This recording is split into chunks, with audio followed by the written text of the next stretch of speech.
everyone, and good evening. Welcome to the February 9th, 2026 Eugene City Council meeting. Thank you for joining us in this hybrid meeting format.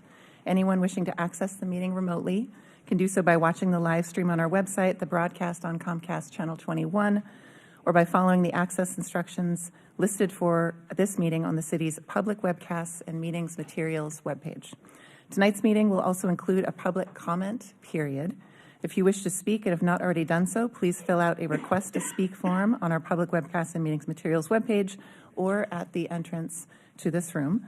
We'll accept request to speak forms until 7:35 p.m., and these forms will be used to generate the random order of speakers and correctly enter speakers' names into the public record. The public comment period will be limited to 90 minutes or conclude by 10 p.m., whichever occurs first.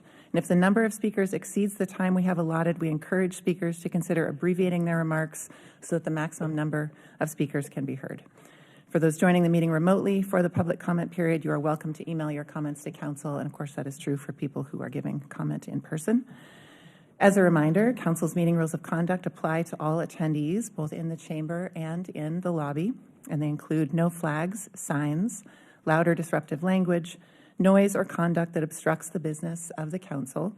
Please keep the room quiet and respectful for all speakers, with only one person speaking at a time at the microphone, and you are welcome to wave your hands in silent support. Additionally, we encourage all those who are ill or have had close contact with others who are ill to join our meeting remotely rather than in person, and we have masks available in the lobby if you need one. In case of a medical emergency, an automated external defibrillator, an AED, is located on the counter behind staff at the west side of this room, and emergency exits are through the double doors located at the back of the room or the double doors near the front of the room. The doors to the patio can also be used as needed. And with that, I call the February 9th, 2026 meeting of the Eugene City Council to order. We begin this evening with a land acknowledgement. Since time immemorial, the Kalapuya people have been the indigenous stewards to our region, building dynamic communities, maintaining balance with wildlife, and enacting sustainable land practices. This land acknowledgement is a way of resisting the erasure of indigenous histories and to honor Native communities by inviting truth and reconciliation. Following treaties between 1851 and 1855, Kalapuya people were dispossessed of their indigenous homeland by the United States government and forcibly removed to the Coast Reservation in Western Oregon. As we consider the impacts of colonization, we also acknowledge the strength and resiliency of displaced indigenous people. The city of Eugene is built within the traditional homelands known as Kalapuya Ulihi. Kalapuya descendants are citizens of the Confederated Tribes of Grand Ronde Community of Oregon and the Confederated Tribes of Siletz Indians of Oregon, and they continue to make contributions in our communities here and across the lands. We express our respect for the inherent political sovereignty of all federally recognized tribal nations and indigenous people who live in the state of Oregon and across the nation. Our first item on tonight's agenda are ceremonial matters, and this month I've asked our city to prepare 4 proclamations for February of 2026. Proclamations are ceremonial documents requested and signed by the mayor, and you can find them cached at the City of Eugene website. This month, we are celebrating Black History Month in the City of Eugene. Black History Month grew as an idea, a focus on Black history initiated in the early 20th century, when the second week of February was chosen as a point of commemoration because it coincided with the birthday of President Abraham Lincoln on February 12th and Frederick Douglass on February 14th. The national theme for Black History Month in 2026 is a century of Black history commemorations, celebrating 100 years of honoring Black history and reflecting on how these observances have shaped culture, advanced progress, and preserved truth, even as we face significant challenges in teaching our country's full history. I invite our entire community to join me in celebrating the history and contributions of Black Americans this month and every month of the year. On February 14th, we will also observe International Childhood Cancer Day to raise awareness, champion continued scientific research and treatment access, and show support for children and adolescents diagnosed with cancer, as well as support for their families and for survivors. This is important work in our community and for members of our community. On February 17th, we will celebrate Lunar New Year and welcome the Year of the Horse, specifically the Fire Horse, a year associated with energy, independence, success, and also specifically passion and determination. Lunar New Year celebration is an opportunity to learn, to share, to honor our rich cultural heritage of our Asian American community, and common themes for traditional Lunar New Year festivities focus on family, good fortune, and prosperity.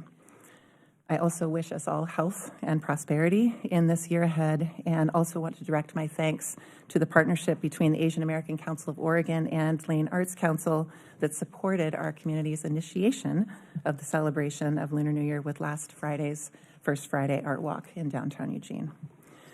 And finally, on February 21st, we will celebrate International Mother Language Day. International Mother Language Day was established by the United Nations General Assembly as a worldwide observance held annually on February 21st to promote the preservation and protection of all languages and to pay tribute to those individuals who've sacrificed their own language and heritage for future generations. This date was chosen to honor the anniversary of the day when the people of Bengali fought for recognition and the Bengal language, and whereby lives were also lost to protect that native tongue. And it is estimated that 43% of the world's 6,000 languages are now endangered. So I hope you will join me in celebrating and learning about International Mother Language Day this year. Thank you, everyone, and that concludes our first agenda item. Our second item on tonight's agenda is committee reports and items of interest, and I will now open the floor for committee reports or items of interest from council. Councilor Leach. Thank you, Mayor, and thank you everyone for being here. Tonight I want to move us forward on the work that we've been doing in response to federal immigration actions. Later tonight we'll be voting on a resolution declaring a humanitarian crisis related to those actions, and I'll speak to that more at the appropriate time. Right now I'm raising a second related step that we have already laid the groundwork for. During the supplemental budget process in the fall, Council voted to set aside $50,000 to our Council Contingency Fund and directed staff to assess the needs of the community, organizations that are leading on-the-ground support for families impacted by federal immigration actions here locally. That work has been completed by our Office of Community Equity and Community Engagement, and its director has brought us a clear recommendation to establish a grant program administered through the Human Rights Commission. This would allow the city to deploy these funds quickly and responsibly to local nonprofits, providing direct services to impacted immigrant communities.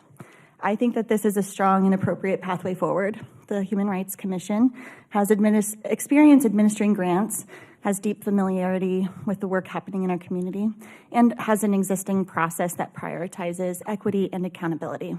I trust our staff will design a straightforward process to ensure that these funds reach where they're most needed and with appropriate oversight and without unnecessary delay. So I have a motion to make, and that is to move to direct the city manager to establish a Human Rights Commission grant program for local nonprofit agencies providing direct services to locally impacted immigrant communities to be funded with $50,000 from our council contingency. Second. Any discussion from council? Councilor Keating. Thank you. I'll be an enthusiastic yes, Councilor. Thank you. Councilor Clark. Thank you, Mayor. I will probably be a no vote on this, and I just wanted to explain why. It's not that I think these funds spent would be wasteful in any way. It would help people with real human needs. But there are quite a lot of folks who could be so described in our community that we don't have the money to help and that we're not helping. And there are quite a lot of things that need to be done in a difficult budget year where we know we may face some shortfalls and have to cut things. So it's money that I don't believe we can afford to spend in this way. But thank you for the motion. Any other discussion from council? Seeing none, I will now take a vote for this motion. Councilors, please lock in your votes in the tablets in front of you.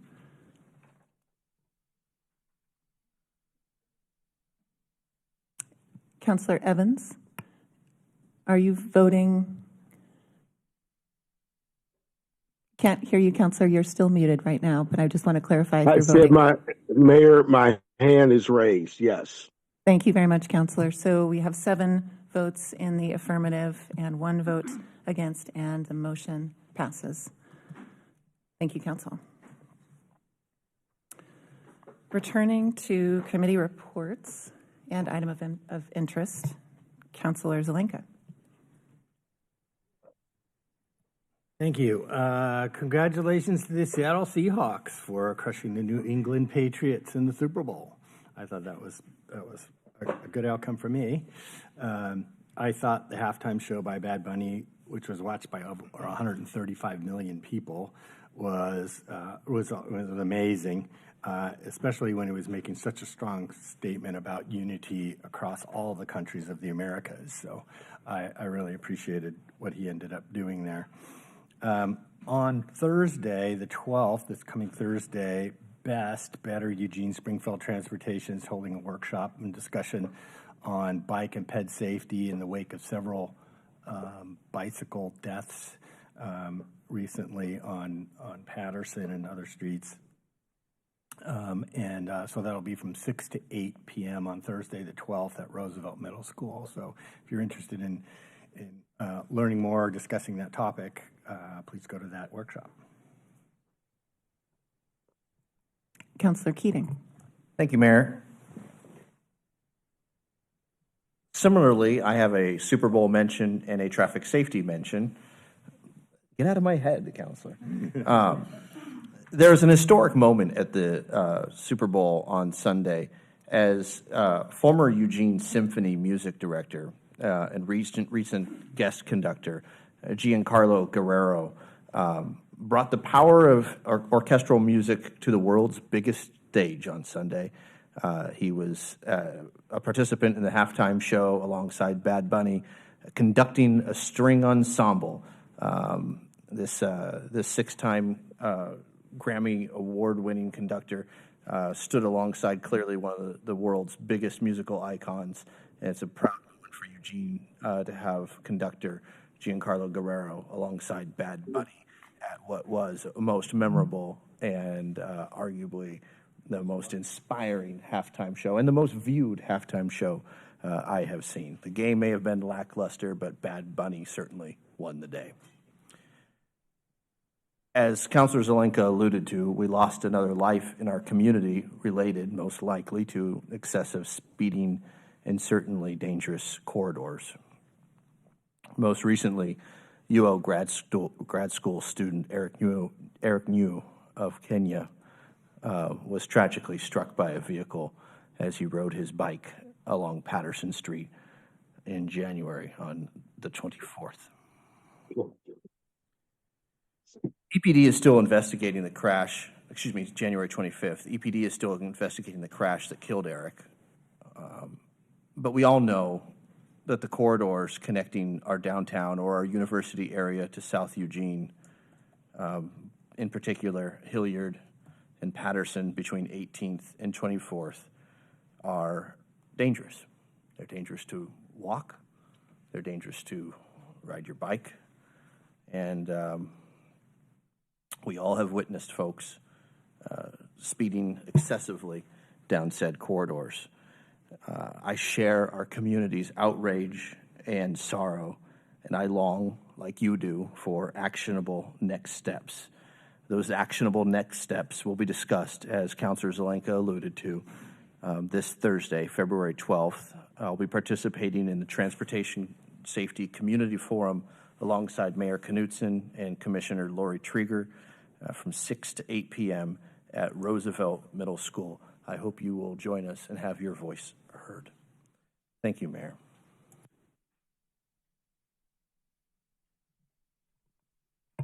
I will offer a couple of items of interest to Council. One is, as many of you have seen, we held a press conference here just over a week ago with Governor Kotek Representative Val Hoyle, our Congresswoman from this area, several of our local statewide elected leaders, several leaders of City Council, the chair of our Lane County Commission, to speak directly to our circumstances in Eugene in light of federal actions and actions of federal agents in our community, and the priority that we as a community place on safety and the preservations of people's rights and the rule of law in this community. I'll also offer that I was able to speak with the governor at that event about the importance of solidarity in this work. This is a continued theme in my work locally, regionally, and nationally with my mayoral colleagues. And about 2 days later, 2.5 days later, myself, 30 other mayors from cities across Oregon, and the governor issued a letter to Kristi Noem and the Department of Homeland Security and Tom Hooman, demanding an immediate halt to federal immigration enforcement actions in Oregon until thorough investigations of use of force incidents in Minneapolis and Portland, and all other use of force incidents by federal agents are thoroughly investigated, and those involved are held accountable to the fullest extent of the law. This has been widely covered within the media, but it's important to reiterate here as it connects to other actions that this council is seeking to take in an extraordinarily challenging time with unprecedented circumstances. And I just want to offer my appreciations to this body for their continued work and to our staff for their support. It is an incredibly challenging landscape to navigate, but we will continue to do that work and work for the safety of our community.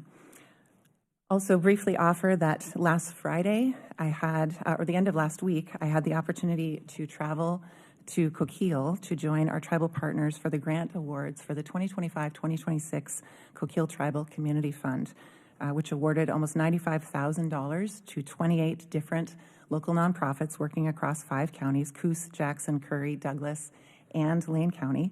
These grants are in 7 areas of focus: health, education, public safety, arts and culture, environment, problem gaming, and historic preservation.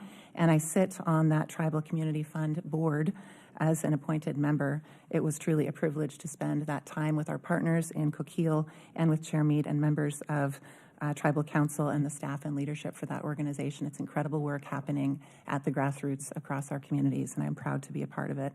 Also last week, as you might well know, the short session of our legislature is underway, and it will be fast and furious through this month.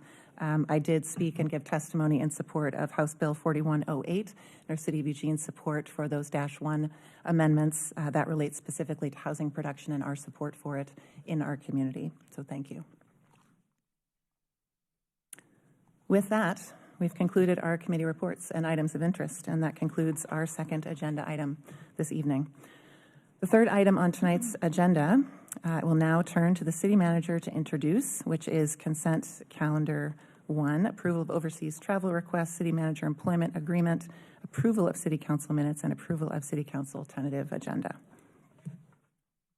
Mayor, I think you said it all. I think it's ready for a motion. Thank you, City Manager Rodriguez.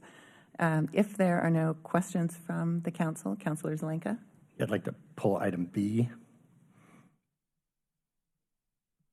Thank you, Councilor. So typically, just so you know, the entire consent agenda is, a motion is put on the table and typically seconded, then you would pull the item. And so then you vote, and I'm just going based on your operating agreements, then you vote on the consent agenda minus the item that has been pulled, and then you'll discuss and vote on that remaining item. Thank you, City Attorney. Good overview of the process, and for those following along at home with our consent calendar. With that in mind, I had a motion from the Council President. Move to approve the items. Pardon me, Council President. Another into the queue. Yes. Councilor Groves. I would like to pull consent item A. I was going to not say anything, but I understood from Zelenka that he was going to pull both.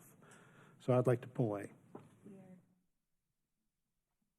Thank you, Councilor. So we now have items A and B pulled for discussion and a motion on the table from Council President. So an alternative way of doing this, which is just fine, just move to adopt consent items B and C, approve that, and then separately, I'm sorry, C and D, apologies, and then separately, you'll move to adopt A and B. That's another way of doing it, and that's just fine too.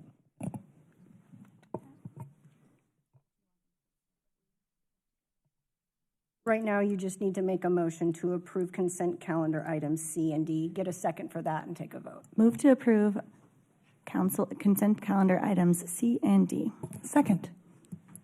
Any further discussion from council? Seeing none, I will take a vote for this motion. Councilors, please lock in your votes. Councilor Evans, I see you voting in the affirmative, and the motion passes with a vote of 8-0. And now we're turning to those two calendar items. Councilor Zelenka will begin with your request to discuss item B. Yeah, I don't have any problems with the contract terms, but I think this is an item of significant magnitude, and it shouldn't be included in the consent calendar. Actually represents something we should be celebrating. Hiring of our new city manager, Jenny Haruyama, will start on April 15th. And so welcome, Jenny, and I know you'll make a great city manager for Eugene.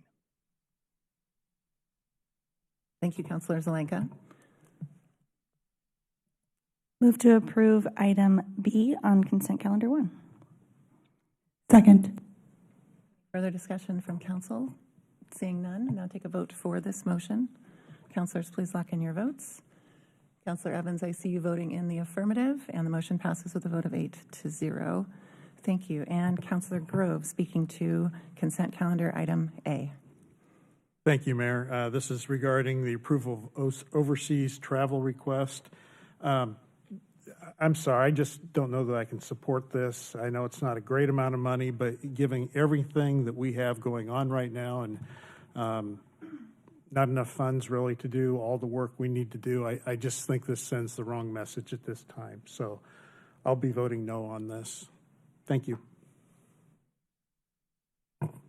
Councilor Clark. Thank you, Mayor. I will join Councilor Groves in voting no for the same reasons, nothing personal. I just don't know if that expenditure particularly is the right thing for the city to do under the current circumstances of our budget difficulties as we head into this next year. And just like the last thing I voted no on, for a similar reason, I need to be consistent about it. I think we need to be wise about how we're spending our money if we're going to end up with a shortfall that we're going to have to cut regular city services. So I'm not as comfortable with this.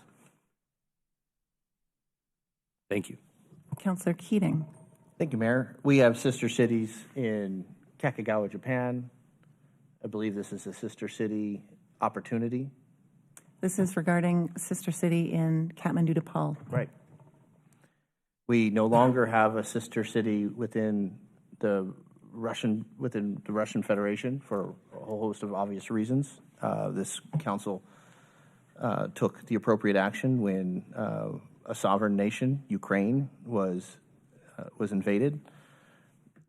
I've made the argument that we should have more sister city relationships across the globe, and in every corner of the globe, every continent. And I applaud the mayor for fostering these relationships and encourage not just this trip to Nepal, but other annual trips to share our, at this time of strife and global unrest, to share a vision of hope and unity and friendship and exchange of culture and ideas that can benefit not just our friends in Nepal, but can benefit us right here back at home. I look forward to hearing your report, Mayor, upon your return, and I would encourage colleagues to support the travel request. Councilor Leach. Thank you, Mayor. I just want to put it out there. We're talking about $1,900, which is definitely not the full cost of this trip. Our mayor has graciously offered to go and do this goodwill trip to extend, our Eugene values into the world. I think it's really important that we do that right now. And this is a formality. As counselors, we have funds available to do outreach, to go out into our community, to sit at tables in fundraisers, to go to conferences, and we do that work to make us better as elected officials, to form connections across our country, across our world, and across our community. And this is really incredibly important work. And we normally don't have to go through an approval process for each of these items, but because this is above the threshold slightly, we are voting to approve this. I would like to see us come together and look at what our goals are for outreach as a whole body. But for right now, I'm very happy to support this request. Councilor Zelenka. Yeah, the origins of the Sister City program, so many years ago, was one of peace and understanding through international relations and one-on-one, person-to-person contact across the globe. This is a modest amount of money, but I think worth it, especially in a time of Trump's America First policy that's pulling back our relations across the globe and making us making those international relations harder than they should be. And I think in that context, this is even that much more important. Councilor Kaczynski. Yes, I just had a couple of very quick questions. Looking at the memo that came with this, it looks like this is basically a split cost where our partners in Nepal are paying for most of the lodging and the local travel and I'm assuming food and things like that. And so, you know, we're kind of, it's a partnership trip to help build partnership. And I don't see staff in the room who probably have the answer to this question, but I'm going to put it out there anyway. If I am remembering correctly, our Sister Cities program gets a very small budget in the scheme of things. And there have been a number of years where that budget has not been fully expended. And so this is within the budget of our Sister Cities program, I'm assuming.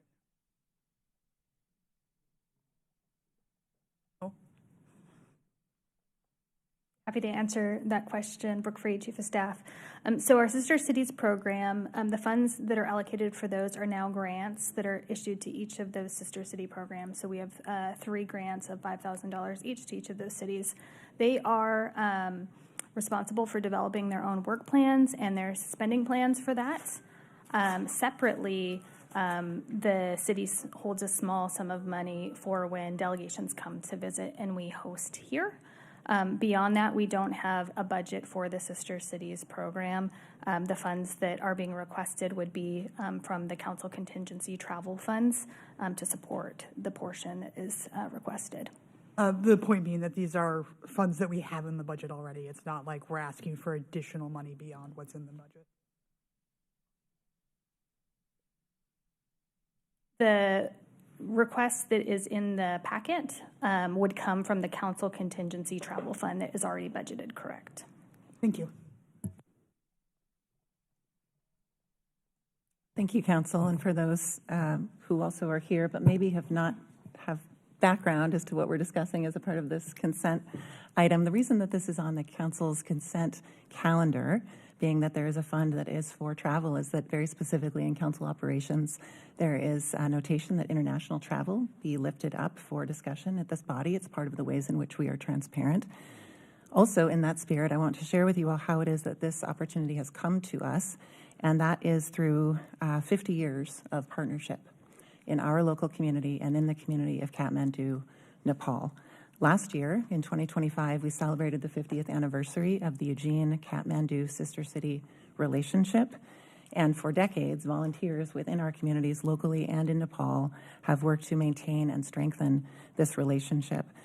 This request that I travel as a part of a delegation to renew the exchange of people from Eugene to Nepal, specifically, I will share with you all, my goal is to reignite an exchange of youth between our communities, came from the extraordinary work of the Palmo Center for Peace and Education in our community, and then was supported by the insight of our Sister Cities Association, the Eugene-Kathmandu Sister City Association, which does a lot of work community to community between Eugene and Nepal.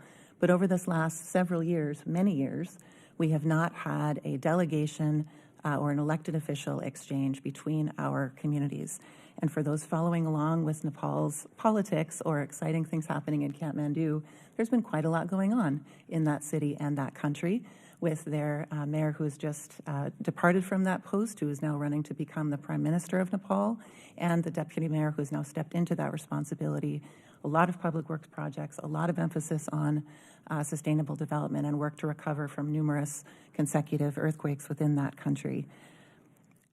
This travel will involve some pretty extraordinary effort to get there and to get back to be a part of this exchange, but we have a window of opportunity to do that, and I think that it is an important time for us to renew this connection, and so that is why the request for the airfare portion of this delegation trip has been brought to council, and the associated funding, of course, that will be receipts and all of those kinds of things that will be part of this typical process, but just wanted for you all to know at home that a visit to India and Nepal as a part of continuing to connect our community to these other places that we've had strong connections over several decades, I do think is very important work that our community does that also demonstrates our values in many different ways. And I am happy to be a part of that work and to play a part in it as I'm able. Move to approve item A on consent calendar 1. Second. Any further discussion from council? Seeing none, I'll now take a vote for this motion. Council, please lock in your votes on the tablets in front of you.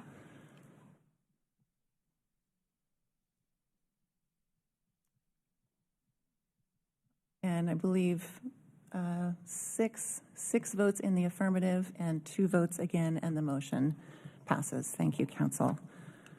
And that concludes agenda item 3. Thank you. We'll now turn to our city manager to introduce our 4th agenda item this evening, which is an action on an ordinance providing for withdrawal of annexed properties from special districts. Thank you, Mayor. State law and local code require properties that are annexed to cities to withdraw from special service districts through a process separate from the annexation of those properties. Withdrawals from special districts are reviewed by the City Council through a public hearing process consistent with state law and Eugene Code requirements. Council held a public hearing on January 20th, and tonight we'll be considering whether to approve the withdrawals by ordinance, approve with specific modifications as determined by Council, or deny the proposed withdrawals by ordinance. Thank you. If there are no questions from council, I'll turn to the council president to put a motion forward. I move to adopt an ordinance providing for withdrawal of annexed properties from the following special districts: Junction City Water Control District, Lane Fire Authority, River Road Park and Recreation District, River Road Water and Fire Protection District, Santa Clara Rural Fire Protection District, Santa Clara Water District, Willackenzie Rural Fire Protection District, and Zumwalt Rural Fire Protection District. Second. Any discussion from council? Seeing none, I will take a vote for this motion. Councilors, please lock in your votes. Councilor Evans, I see you in the affirmative, and the motion passes with a vote of 8-0. Thank you, council. That concludes our 4th agenda item. We'll now turn to the city manager to introduce our 5th agenda item, which is an action on a resolution calling a city election on May 19th, 2026, for the purpose of referring to the legal electors of the city of Eugene a measure authorizing a 5-year local option levy for the funding of library operations. Thank you, Mayor. As you mentioned, Council's being asked to adopt a resolution to place a measure on the May 19th, 2026 ballot that would authorize a 5-year local option levy to fund library operations. This levy would generate $4.3 million annually at an estimated rate of 19 cents per 1,000 of assessed value, which is about $54 per year for the average household. And there are 3 motions that you'll consider as part of this. Thank you. If there are no questions from council, we'll now turn to the council president to put the first of 3 motions forward. Move to adopt the resolution calling a city election on May 19th, 2026, for the purpose of referring to the legal electors of the city of Eugene a measure authorizing a 5-year local option levy for the funding of library operations as set forth in Attachment A to this AIS. Second. Any discussion from council? Seeing none, I will take a vote for this motion. Councilors, please lock in your votes. And Councilor Evans, seeing you voting in the affirmative, the motion passes with a vote of 8-0. We'll now turn to the council president to put the second of 3 motions forward. Do I have council volunteers to be on the committee? Councilor Keating. And I will select myself and Vice President Kaczynski. So move to appoint Councilors Leach, Kaczynski, and Keating to be the Voters Pamphlet Proponent Committee for the Library Local Option Levy. Second. Any discussion from council? Seeing none, it will take a vote for this motion. Councilors, please lock in your votes. Councilor Evans, seeing you voting in the affirmative, and the motion passes with a vote of 8-0. I'll now turn to the council president to put the third of 3 motions forward. Move to authorize the city manager to prepare and send a neutral information mailer concerning the library local option levy. Second. Any discussion from council? Seeing none, I'll take a vote for this motion. Councilors, please lock in your votes. Councilor Evans, I see you voting in the affirmative, and the motion passes with a vote of 8-0. Thank you, and thank you to our councilors working on the Voters Pamphlet Proponent Committee, and that concludes our 5th agenda item. Our 6th agenda item this evening is an action on a resolution declaring a humanitarian crisis resulting from federal immigration actions. Now turn to the council president to put a motion forward. I move to adopt a resolution declaring a humanitarian crisis resulting from federal immigration actions as set forth in Attachment A to this AIS. Second. Any discussion from council? Councilor Kaczynski. Yes, I just wanted to say what we are seeing from the federal government right now is not law enforcement. It is not immigration enforcement. They are not just targeting criminals. They are going after members of our community who have done all the right things, who have filled out all the right paperwork, who have come here to try and find a better life. They're pulling citizens of our country, people with legal work permits, out of their cars across the country and arresting them and detaining them. They are creating fear in our community, and I believe this is an intentional strategy to create fear in our community because they don't value the contributions of immigrants into our community. And immigrants are an amazing, critical part of what America is and who we are as a country. Not everybody, but almost everybody has an immigrant somewhere in their family if you're in America today. It may be yourself, it may be your grandfather, great-grandfather, 15th great-grandmother, but there's someone there who came here, and we need to not be attempting to deny the next generation of people an opportunity to experience and be part of our community. So I wanted to thank Councilor Leach for bringing this motion forward, but even more importantly, I wanted to thank all of the members of our community who are working so hard to help make sure that our neighbors are safe and feel supported in this very difficult time. So thank you. Councilor Leach. Thank you, Mayor. I know that this has been a long process. We began this in the fall, and we've worked really hard to bring this forward. And thank you to Mayor and Vice President Kaczynski, our city attorney, and the many community members, including Rapid Response Link County team members that I met with for help in drafting this resolution. I urge my colleagues to support this motion. Our community is really experiencing harm right now, and it's within our role as the city to do what we can and to respond. This resolution declares that the impacts of the federal immigration enforcement constitute a humanitarian crisis for all of our residents of the city of Eugene. It affirms our core values to support human dignity, community belonging, and access to essential services. It states that all residents should feel safe calling 911, going to school, seeking medical care, and participating in civic life without fear. and it strengthens coordination, language access, communications, and partnerships so that families are not left navigating these crises alone. And it authorizes the city attorney to participate in amicus briefs when federal actions threatens our residents or our ability to deliver services consistent with Oregon law. Cities across the country are taking similar steps in this moment, not to escalate the conflict, but to stabilize our community, to protect our public trust, and ensure the continuity of services that we are unique in our ability to provide. This resolution is about who we are as a city, how we show up for our neighbors, and how we responsibly protect our municipal interests. So I'm asking for support for my fellow colleagues on this. And I do want to say that it is not my intent to pass this resolution and feel like our work on this is done. This resolution commits to actions that we can take right now, and I commit to continue to investigate ways that we can be impactful given even more recent events. So thank you to all of you who are here, and thank you to the people who have submitted testimony, stood up, and called out the actions that are not right. Councilor Zelenka. Yeah, thank you, Councilor Leach, for saying that and for putting this forward. As a first generation of immigrants, I wholeheartedly agree with what you said and what Councilor Kucinski said. Fortunately, I'm a white Eastern European immigrant and not a person of color.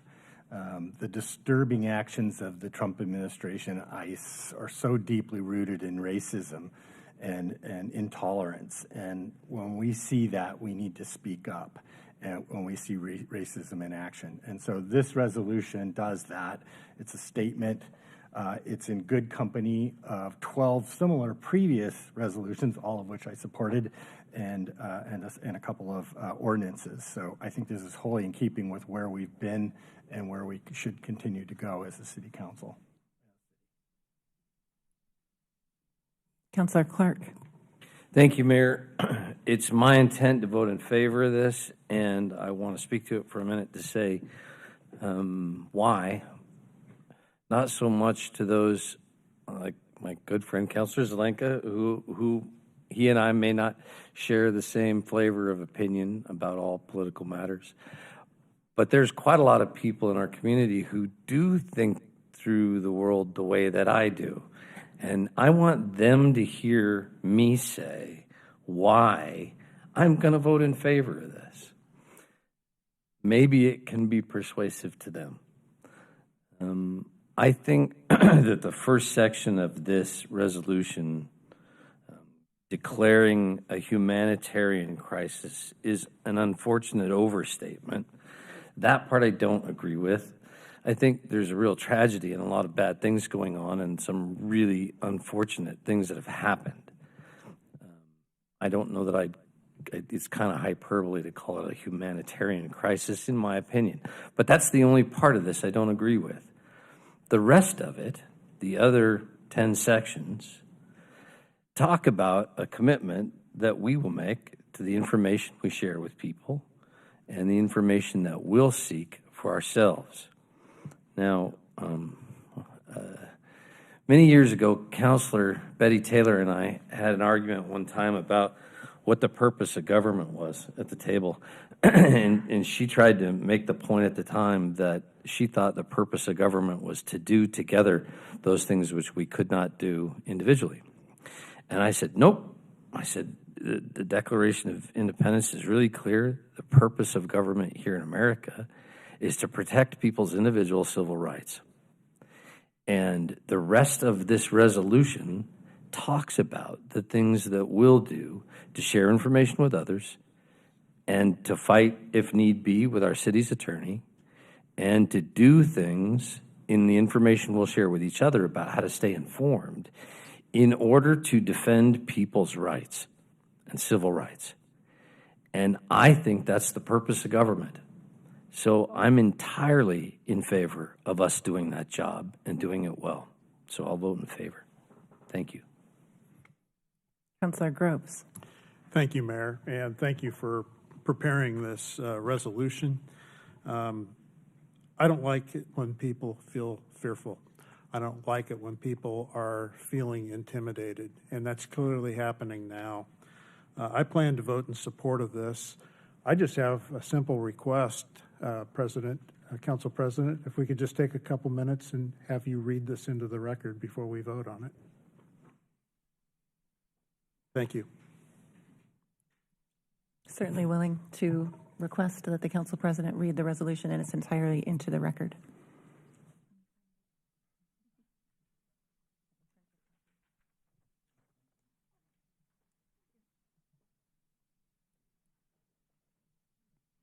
A resolution declaring a humanitarian crisis resulting from federal immigration enforcement actions, affirming the City of Eugene's commitment to human rights, due process, community safety, and access to essential services, encouraging coordination, communication, and partnership mechanisms, and authorizing the city attorney to participate in amicus curiae briefs in matters involving significant constitutional issues related to self-governance powers.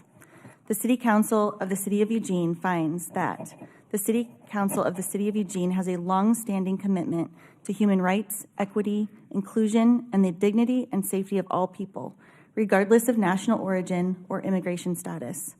This long-standing commitment has been demonstrated through the City Council's adoption of numerous resolutions and ordinances, including Human Rights Municipal Code provisions, which made it unlawful to discriminate based on gender. Resolution 5001, adopted 2010, supported the passage of Development, Relief, and Education for Alien Minors of the DREAM Act. Resolution 5013, adopted in 2010, denounces hate, intolerance, and bias activities in the City of Eugene. Resolution 5073, adopted in 2012, in support of a state of principles for immigrant integration. Resolution 5142, declaring the urgency of the housing and homelessness crisis. Resolution 5148, adopted in 2016, declaring the second Monday of October as Indigenous Peoples' Day. Resolution 5154, adopted in 2016, declares the City of Eugene's commitment in protecting refugees. Resolution 5174, declaring the City of Eugene's commitment to being a welcoming, inclusive, and safe community for everyone. Council Ordinance Number 20579, adopted in 2017, concerned protections for individuals and adding sections 2.495 and 2.497 to the Eugene Code 1971. Resolution Number 5190 declares the City of Eugene's opposition to anti-Semitic hate and bias crimes. Resolution Number 5206, adopted in 2017, supports the continuation of the Deferred Action for Childhood Arrivals Program. Resolution 5298, adopted in 2020, opposes all forms of anti-Asian sentiment. Resolutions numbers 5274 and 5317, adopted in 2019 and 2021, condemns white nationalism. B, Eugene is home to immigrant and mixed status families who contribute significantly to the social, cultural, and economic vitality of the community, and whose stability and well-being are essential to the overall health and resilience of the city. C, federal immigration enforcement actions conducted by federal immigration enforcement agencies, including U.S. Immigration and Customs Enforcement, ICE, have resulted in widespread fear, trauma, family separation, loss of income, housing instability, and disruption of education for residents of Eugene and communities across the nation. D, reports of detention or deportation actions that raise due process concerns, including lack of meaningful access to legal protections, present serious humanitarian and constitutional issues, particularly for children, elderly, and other vulnerable dependents. E, the sudden detention or removal of a family member often creates immediate humanitarian emergencies, including unmet basic needs, loss of transportation, risk of eviction, food insecurity, and long-term emotional harm to families and communities. F, the City of Eugene has previously recognized that humanitarian crises, whether local, national, or international, require moral clarity, public leadership, and coordinated action to mitigate harm to affected residents. G, the City Council affirms that all residents should feel safe accessing emergency services, reporting crimes, attending school, seeking medical care, going to work, and participating in civic life without fear, regardless of national origin or immigration status. H, Both Oregon law and Eugene City Code limit the use of state and local resources for federal civil immigration enforcement, reflecting the principle that public safety and community trust are best served when local governments prioritize enforcement of local and state law and the provision of essential services. I, uncertainty regarding the City of Eugene's eligibility for federal funding, including the potential conditioning, reduction, or withdrawal of funds based on,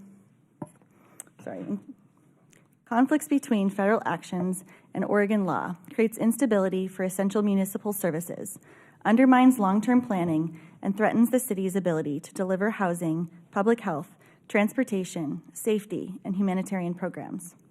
J, many city-supported programs that serve our community's vulnerable populations rely in part on federal funding, and instability in those funding sources can disproportionately harm our most vulnerable residents and undermine equity-focused service delivery. K, the City Council recognizes that responding to humanitarian harm, protecting community trust, ensuring continuity of essential municipal services, and safeguarding municipal interests are legitimate and necessary functions of local government. Now, therefore, be it resolved by the City Council of the City of Eugene, a municipal corporation of the State of Oregon, as follows. Section 1. The City Council declares that the impacts of recent and ongoing federal immigration enforcement actions constitute a humanitarian crisis affecting members of the Eugene community. Section 2. The City Council affirms its commitment to human rights, due process, family unity, and human dignity, and condemns actions that result in detention or deportation without meaningful access to legal protections. Section 3. The City Council affirms the importance of peaceful civic engagement and the protection of First Amendment rights and encourages residents to engage safely and nonviolently in civic life. Section 4. The City Council directs the City Manager to evaluate and propose options to strengthen city coordination on immigrant and refugee issues, including ongoing education opportunities for elected officials regarding immigration processes, local impacts, and trauma-informed governance. Section 5. The City Council supports expanded language access, including interpretation, translation of materials, and bilingual staffing at high-contact service points. The City Council encourages the City Manager to promote a centralized, multilingual resource webpage to help impacted residents navigate available services and supports. Section 6. The City Council encourages the City Manager to coordinate with relevant departments and partners to develop clear multilingual guidance and assistance pathways to help families recover vehicles and avoid cascading financial harm resulting from sudden enforcement actions. Section 7.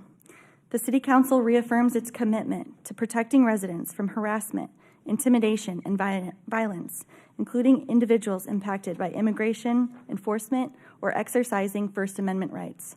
The City Council supports safe, trauma-informed reporting options for victims and witnesses that do not create additional harm or unintended immigration consequences, consistent with state law. Section 8. The City Council supports the use of contracts, grants, memoranda of understanding, and access to city facilities to strengthen partnerships with immigrant-led and community-based organizations, providing navigation, outreach, education, and humanitarian support. Section 9. The City Council authorizes the City Attorney to represent the City in filing or joining amicus curiae briefs in state or federal courts involving significant constitutional issues related to the self-governance powers reserved to the states and their political subdivisions, particularly where such issues have the potential to create significant fiscal burdens, regulatory uncertainty, or otherwise likely to erode principles of local self-governance. Section 10. The City Managers shall provide regular public updates to the City Council regarding implementation of this resolution, including coordination efforts, partnerships, communications improvements, and next steps. Section 11. Nothing in this resolution shall be construed to require the city or its employees to violate federal or state law. This resolution shall be implemented consistent with applicable legal requirements. Section 12. This resolution is effective immediately upon its passage by City Council. The foregoing resolution will be adopted today, February 2026. Thank you, Council President. Thank you. Councillor Ye. Thank you. And thank you for asking for it to be read. I think that it is good to have an opportunity to really listen to the words, as what most of us, what we do here at council is about words. They have impact, and they matter. What I value so much about being a part of city government is how close we are to the people that we serve, and how we see firsthand the challenges that people face, and how we're able to respond quickly and efficiently in ways that other levels of government can take more time than it does at a local level. And that's why I supported the allocating grant funds, and that's why I'll support this resolution as well. I really want to thank everyone who was involved in creating this resolution. I know there was a lot more people than are sitting up here that went into creating what we're going to vote on for today. And I also really look forward to revisiting today's actions to make sure that we are continuing to do what is necessary and having the impacts that we intended, or if more action is needed in the future. Councillor Keating. Thank you, Mayor. And like Councillor Ye articulated, I thank Councillor Groves for requesting the resolution be read into the record. And thank you, Council President, for reading it, and Council Vice President and Council President for working on it. The actions of the federal government across these United States, most recently, most painfully seen in Minnesota,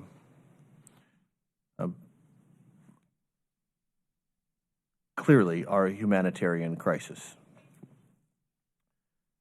Here in Oregon, a humanitarian crisis as families are broke up, residents kidnapped, families, children traumatized. In South Eugene, a family operating a tamale cart on 34th and Donald, snatched by masked marauders, leaving behind a tamale cart, empty lawn chairs, and an umbrella.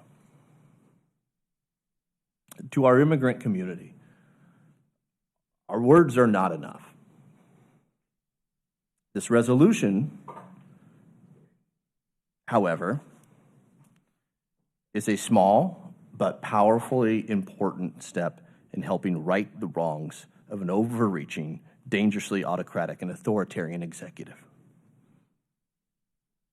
But next steps are needed.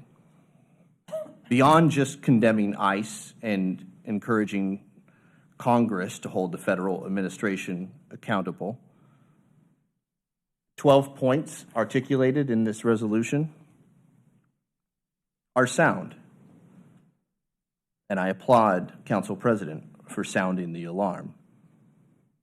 But beyond the resolution, we must mobilize, protest peacefully as articulated in this resolution, and reaffirm, please, a shared commitment to welcome and advance amnesty for our friends and immigrant neighbors. I applaud the resolution in front of us and sadly recognize it's not enough. Thank you, Council President. Thank you, Council Vice President. Thank you, Mayor. I'll be voting in the affirmative. Thank you, City Council. We'll now take a vote for this motion. Councilors, please lock in your votes on the tablets in front of you. And Councillor Evans, I see you voting in the affirmative, and the motion passes unanimously with a vote of 8-0. Thank you. That concludes our 6th agenda item this evening. Now turn to the City Manager to introduce our 7th agenda item, which is a possible action on a MUPTE amendment for Station House. Thank you, Mayor. Council is asked to consider an amendment to the multi-unit property tax exemption approval resolution for Station House, which was passed by Council in April 2025.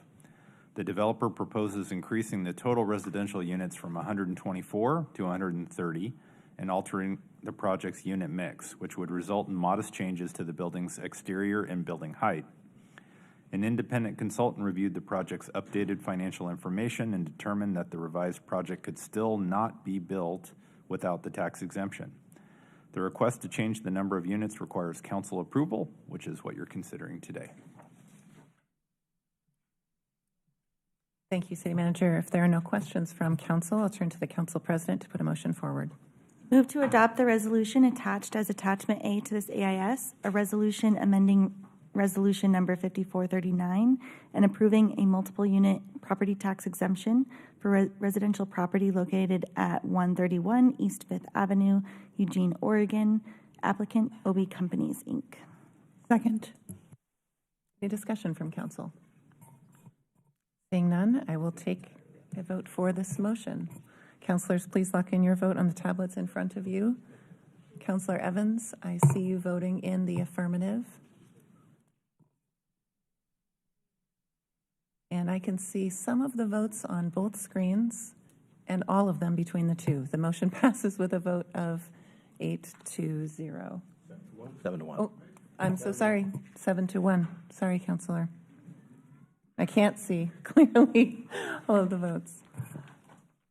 Thank you. The motion passes with a vote of 7-1. Thank you. And that concludes our 7th agenda item. The next item on tonight's agenda is the public comment period. Public comment period is an opportunity for individuals to speak to the City Council on any city-related issues except for those items which have already been heard by a hearings official. Staff, can you please share a list and the number of speakers that signed up to speak by 7:35 p.m. and announce the first speakers? Thank you, Mayor. Before I jump into the rest of my spiel, we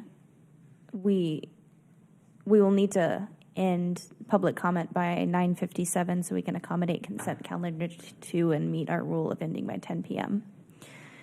All right. I will announce 2 speakers' names at a time. When you are called to speak, please state your name and your ward or neighborhood if known before beginning your comments. When you are announced as the next speaker, please move to the seat in the front row designated for the next speaker. When it is your turn, you may come to the podium. Please leave any bags you may have with you at your seat. If you have documents to give council, please place them in the basket near the podium.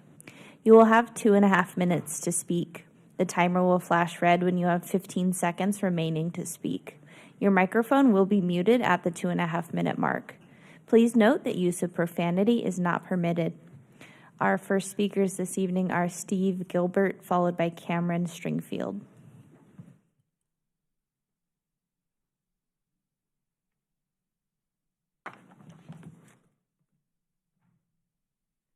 Good evening. I'm Steve Gilbert.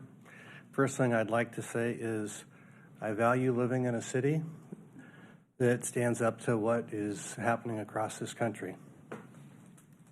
Next, I would like to address homelessness, and I'd like to say that facts matter.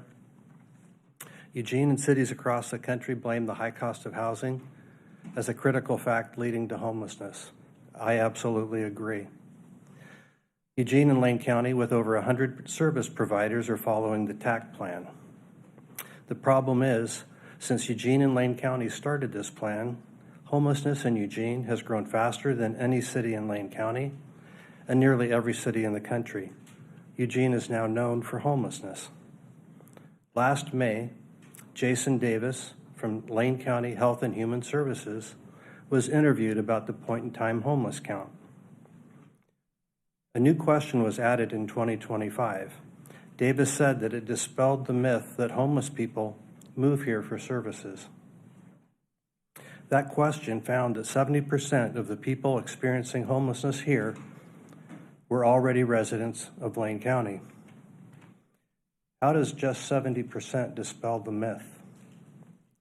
30% of the recent homeless by name count is 1,400 people. Fact. We do not have to rely on anecdotal evidence. The question now proves that people move here to services.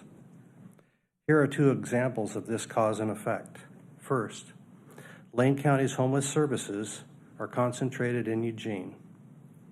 So are the majority of Lane County's homeless population. Second, Highway 99, the Highway 99 service hub has drawn in our most vulnerable homeless people directly on a highway with devastating results. It is fact that chronically homeless people move to Eugene from other cities in Lane County around the state and from cities across the country that do not offer the services or the conditions that Eugene provides. Thank you. Thank you, Steve. Our next speakers are Cameron Stringfield, followed by Anna. Good evening, Cameron Stringfield. I'm from Ward 7, and I'm with the Party for Socialism and Liberation. Tonight, I'm not going to be as angry and yelling at you, which I'm sure you're happy to hear. Good evening, City Council, Mayor, and staff. Last December, the people of Eugene achieved an incredible victory as our months of showing up to these meetings and organizing in the community culminated in the crushing defeat of Flock in Eugene, Springfield, and Lane County. Technical experts and passionate community members took much time out of their busy lives to explain the vulnerabilities and threats that come with a system like this. And city councilors understood that and put a stop to it. Of course, now the conversation around ALPR technology will be coming back around, as there will be a work session at some point on ALPR technology. I'm here tonight to say no new ALPRs.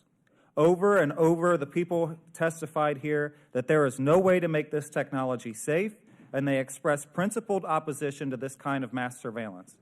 Is it emblematic of this system to willfully misunderstand the demand as the public being willing to trade out one mass surveillance company for another? Because that's what the business interests in this city want. Right now, with all the oppressive and repressive measures we're seeing from the federal government, we do not need this technology.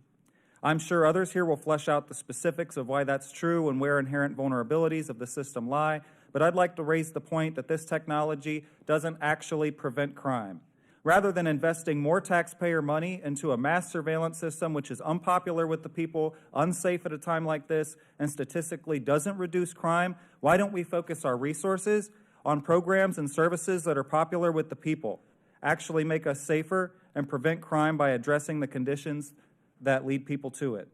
We've got one of the worst homelessness crises in the United States. Over 400 per 10,000 are homeless in a city of only 170,000 people. We're up there with cities like New York City, LA, and Chicago, cities with millions of people. This is absolutely unacceptable and should be our primary concern right now. We need to focus on providing affordable and public housing for low and no income Eugenians, and we need to get Willamette Valley Crisis Care contracted with the city and back on the streets of Eugene. That's just one example. Folks in Eugene, if you had the power to make decisions about where your tax dollars went, what things would you fund? Thank you, Cameron. For those following along the list, our third speaker, Teresa, has let staff know that they are no longer interested in speaking, so our next speakers are Anna, followed by Jane Johnson.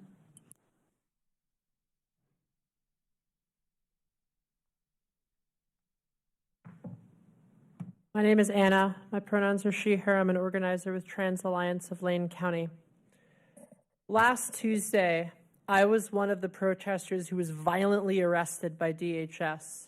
In addition to an injury to my thumb, which has prevented me from doing dance like I used to, doing groundwork on the floor, I was refused to have a female officer search me in DHS's holding cell. I pleaded with them to allow a female officer to search me. They refused. They said there wasn't one available. I screamed. I said, "Stop hurting me and let a female search me." After about 3 to 5 minutes of this, a female officer magically appeared. This is to underscore the point that DHS lies. They lied to me, they've lied to the public, and last Friday, they lied to all of you and to EPD when they characterized the actions at the federal building. We can expect DHS to lie and be violent and be brutal. Their people are the shock troops of this fascist regime. What we should not have to expect is our local representatives and the police force that is supposed to be protecting us to parrot those lies, to platform those lies. It is Black History Month, and I want to read an excerpt from Martin Luther King Jr.'s letter from the Birmingham jail, in which he responded to 8 white religious leaders who had condemned the demonstrations in Birmingham. And he said, "You deplore the demonstrations taking place in Birmingham, but your statement, I am sorry to say, fails to express a similar concern for the conditions that brought those demonstrations. Last week after Tuesday, I saw very little ink, pixels, or words spilled about what DHS did to people like me. But after Friday, I saw reams of statements about alleged protester violence, not about wanton federal brutality, gassing our people, brutalizing protesters, rampaging through that downtown area, snatching children. I saw none of that. I wish tonight that I could just celebrate the proposal that you all passed and that Ms. Leach brought into being.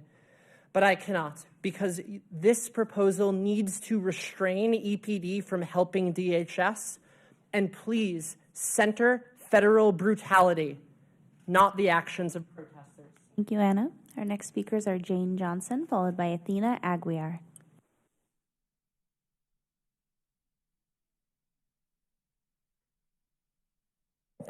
Hello.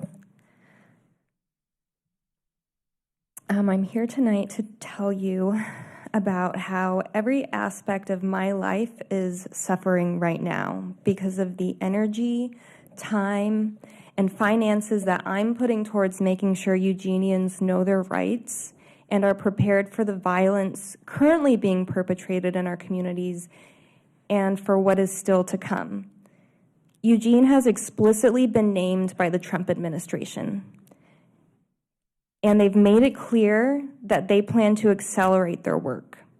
Myself and other Eugenians are sacrificing our own well-being because the city of Eugene isn't doing the work. Why am I doing your job? Why are we all doing your jobs? We're spending money out of our own pockets to do the work that this council is not doing because you're limited by a budget that includes a trip to Nepal for the purpose of sharing Eugene values. I'm sure others can agree with me when I say 2025 and 26 so far have not at all gone how I expected them to. My 2025 was supposed to include wedding planning, family planning, career building, but instead, my partner and I have painfully decided that there will be no wedding and there will be no children, and my career has and continues to suffer. We simply don't have the time, mental wellness, or financial security. And a huge piece of this is simply because the institutions that are supposed to do this work of protecting the most vulnerable aren't doing it. Do you know what $1,900 could do for our most vulnerable communities right now? Do you know how many families can't go to work out of fear of being kidnapped and disappeared, and therefore can't afford simple bills like groceries? Eugenians could desperately use $1,900 for groceries, prescriptions, childcare, to print Know Your Rights materials. Our most vulnerable community members need you to take action and shield them, and Eugenians like myself need you to take action and be the support and fund the work that goes into shielding our most. Thank you, Jane. Our next speakers are Athena Aguiar, followed by Jayla R. Mayor, councilors, my name is Athena Aguiar, and I'm a resident of Ward 5. When we were asking previously for an RFP for a Cahoots-like crisis response service, this is not what we meant. What we meant was a service which is accessible by calling 911, responds to crises in all of Eugene, including downtown, and is in operation 24/7. I want to feel like there's someone I can call if I'm in a crisis, and that someone will show up and help. That's why I got involved in all this in the first place, back in the beginning of last year when I was coming to get policy change at Police Commission. An adequate crisis response service is a necessary core service, and this RFP is not that. Thank you. Thank you, Athena. Our next speakers are Jayla R., followed by David Sonicson. Is there a Jayla R. in the room? All right, I will move on to our next speaker and call for Jayla one more time. Our next speaker is David Sonicson.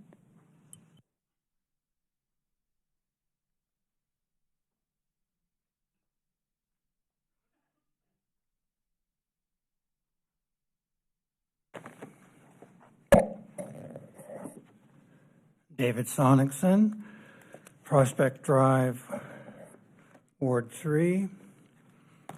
I'm the Vice Chair of the Citizen Planning Committee for the Willamette natural area of Alton Baker Park, the committee unanimously passed a motion at our quarterly meeting January 22nd after the online newspaper Lookout Eugene Springfield reported that waste from the J.H. Baxter plant had been deposited in Lane County's landfill beneath what was later designated as Alton Baker Park.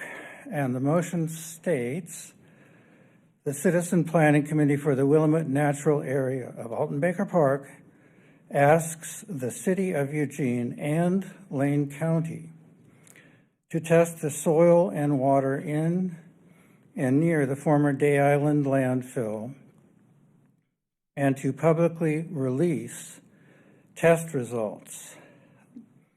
This request is made in light of publicly available information regarding the possible presence of hazardous materials in the former landfill in what is now Alton Baker Park.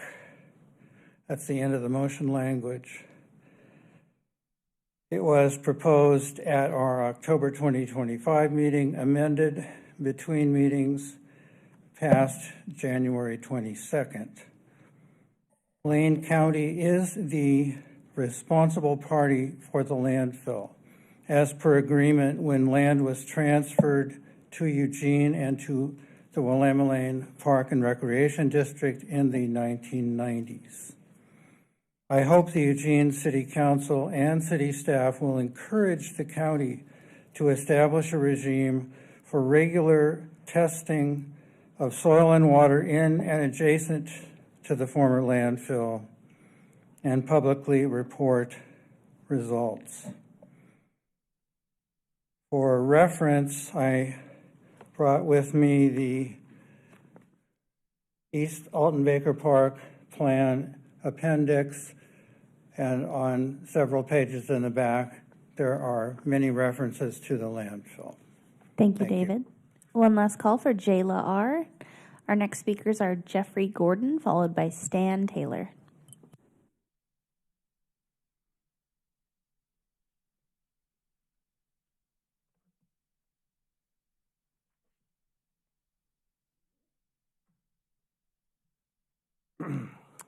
Jeffrey Gordon. Hello. Jeffrey Gordon, Ward 7.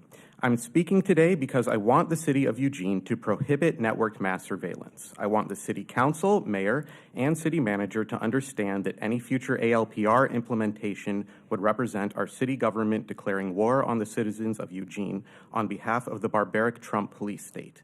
It would further enable bad actors in the EPD to stalk anyone they decide to target for retribution. The issue is this simple. It is too easy for any malicious actor with commercial, law enforcement, or federal access to these databases to track individuals. AI-enhanced networked mass surveillance, which is erroneously called ALPR technology, can readily be used to track individuals by any person with a vendetta. The following commentary comes from an ACLU op-ed by Jay Stanley last week. Police in Lenexa used ALPR technology to pursue a man who wrote a critical op-ed about the police department. The op-ed published by the Kansas man, Ashworth, was critical of local ICE operations and the role of Lenexa police in them. The same day that piece ran, Lenexa police began to investigate Ashworth, according to internal emails obtained by KCUR. They used ALPR and quickly tied him to an unidentified suspect the police were looking for, who had several days earlier put 4 posters up around town showing a picture of an ICE agent and the words, "Remember when we killed fascists?" This is protected speech, so they tried to claim public defacement. It is a particularly clear example of the abusive dynamic that mass surveillance systems always end up following into. 1, target someone who the authorities dislike but have no evidence has done anything wrong. 2, fire up powerful surveillance technologies that have been sold to the public as a way to stop serious, dramatic crimes and keep the public safe. 3, use those technologies to watch the disfavored person in the hopes of drumming up something that they can be charged with, even to the point of scraping the bottom of the barrel and going after something like, quote, damaging glue use. Need I say more? Here's copies of the article. Thank you, Jeffrey. Our next speakers are Stan Taylor, followed by Joshua Caraco.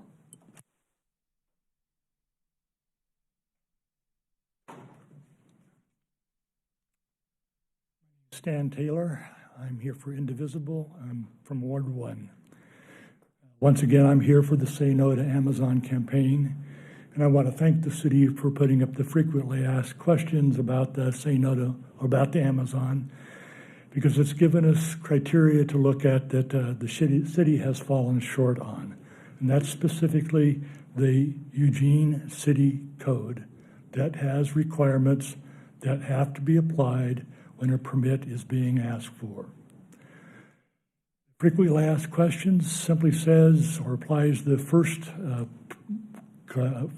section of the city code, City Code 98670, that requires a traffic impact analysis for the warehouse when it would generate more than 100 or more vehicle trips in a peak hour.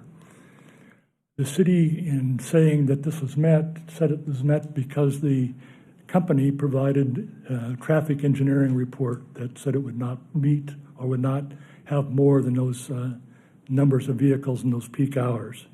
But the problem for the city is the city code specifically requires them to use the Institute of Transportation Engineers General Manual, which apparently the developer didn't do. Breach of duty. Also, potential lever for the city to go back and use the proper process. Eugene City Code 98670-2 requires a traffic impact analysis for the warehouse if it will contribute to traffic problems in the area. This is Highway 99. We've heard the mayor talk about the traffic problems in the area. We know that Vision Zero, Albury Lane, and 99 has the most serious accidents of any place in the city, and yet the city has not done a traffic impact analysis. If you go to the Eugene City Code and look at the requirements, the city is violating its own code requirements in promoting this permit forward. It is inviting liability, but it also has the opportunity to go correct its mistakes. Thank you, Stan. Our next speakers are Joshua Caraco, followed by Robert Parrish.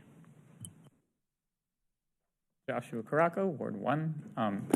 Here to also encourage, well, I'm glad people mentioned the Community Safety Forum on Thursday, and I'd like to in particular encourage, since Councilor Keating and the mayor are going to be there, the other 3 councilors who have in the past expressed interest in something that I'm not allowed to talk to because there's already a public forum on an ordinance on unlawful transfer. Luckily, I don't need to because that won't be talked about at that meeting because public safety experts don't consider that a particularly a serious transportation safety issue. So I'd love for people to come to that meeting on Thursday. As we're talking about camera technology, I also don't really support broad spectrum ALDRs, but I think speed cameras are pretty cool and they're pretty different, and it's a lot harder for transportation to get them when it's so easy for the police to get technology, and it's not really an efficient or fiscally responsible way to spend money when speed cameras are actually very targeted and very good at getting people for speeding, and they reduce our need for police to enforce speeding, so they actually can save us money. But they're complicated because they can also overload the court system because they are too effective at what they do.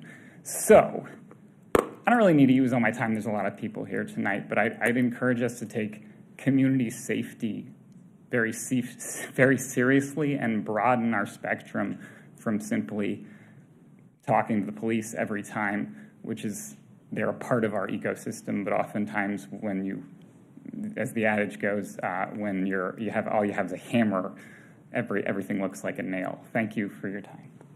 Thank you, Joshua. Our next speakers are Robert Parrish, followed by Alexis Yamada. Good evening. My name is Robert Parrish, Ward 7, and I'm coming to speak as a community member with 21 years of experience as a community responder in Eugene about the problems with the recently released RFP. I was hoping that the RFP would be a path to resume the work I've been eager to return to, the work that your own gaps analysis identified as an unmet need, but this RFP is a swing and a miss. The community, myself included, is asking for an alternative response that addresses the mid-acuity calls like welfare checks, public assists, some medical events, medical evals, wound care, and basic needs that your gaps analysis identified as underserved. Peer navigators as case managers, disconnected from non-emergency dispatch, is no replacement for the service Eugene lost last April when Whitebird stopped running cahoots in Eugene. Less than 7% of the RFP's requirements have anything to do with the work of a community responder service like the one Eugene had for 36 years. If the city needs peer navigators, that needs to be a separate process, decoupled from the efforts to return alternative response to Eugene. I ask that this RFP be amended or changed or reissued or however that needs to happen to actually align with the service Eugene lost after more than 3 decades, because that's what people were actually asking for. Because such a program provides utility and care and safety to the community, because it makes our community stronger when dispatch can offer police, fire, EMS, or alternative response. And it cannot be overstated in the current moment how valuable community care and safety is when masked federal agents take people without warrants and attempts to enact mass surveillance are again being pushed in our community. For all these reasons and more, please change this RFP to something better aligned with returning the community responder service the city finds itself without after 36 years. Thank you, Robert. Our next speakers are Alexis Yamada, followed by Ty Preuss Zimmerman. Hello, I'm Alexis Yamada with Ward 7, and I'll be speaking for Erica Linkongo. Hi, my name is Erica Linkongo. I am a Kitu Panzaleo woman and a United States citizen. I'm not here in person today because of a medical situation, but I am honored to share my words through the voice of this reader. I speak today as an Indigenous migrant educator for my students, for their families, and for all families in our community who are too often unseen and unheard. Lane County is a home to Maya, Mixtec, and Zapotec communities, and yet many are left out of vital information because it is shared only in English or Spanish. I asked the City of Eugene, how will you protect our families from federal actions by ICE or other agencies that violate human and civil rights? Even as a citizen, I fear for my own safety. How do others feel? Who protects those who are most vulnerable? We cannot support, condone, or work with businesses or organizations that dehumanize migrants, including corporations like Amazon.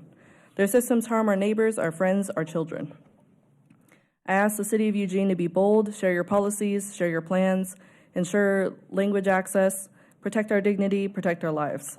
Our communities deserve care, protection, and respect. We are here, we are real, we are counting on you. Thank you. Thank you, Alexis. Our next speakers are Ty Preuss Zimmerman, followed by Dr. Nadia Raza. Good evening, Mayor, Council. My name is Ty Preuss Zimmerman. I live in Ward 6. I'm here tonight with thanks and optimism. I came primarily this evening for the work session that preceded this meeting, focusing on the work of our technical advisory group that did extensive work looking at our city's financial future. And I'm incredibly thankful to everyone who served on that committee, everyone who supported that committee. The work was extraordinary. I've been reading through that report. It's excellent and extensive. I'm very optimistic about where that will lead us and where that's going to take our community. And then at the meeting tonight, you passed a resolution that was just extraordinary. So I'm once again thankful for that resolution, thankful that it was read aloud. And again, that resolution also has me optimistic about our future actions. I really appreciate the statements about a commitment to do more, that the resolution is not the end of things. So I'm optimistic to see what's next, what else we're going to be able to do to protect the most vulnerable members of our community, those members of our community who aren't able to be here to speak for themselves at meetings like this. Our immigrant communities, our unhoused communities, there's so much more work to be done, and I'm eager to see what we do next. Thank you all. Thank you, Ty. Our next speakers are Dr. Nadia Raza, followed by John Doe.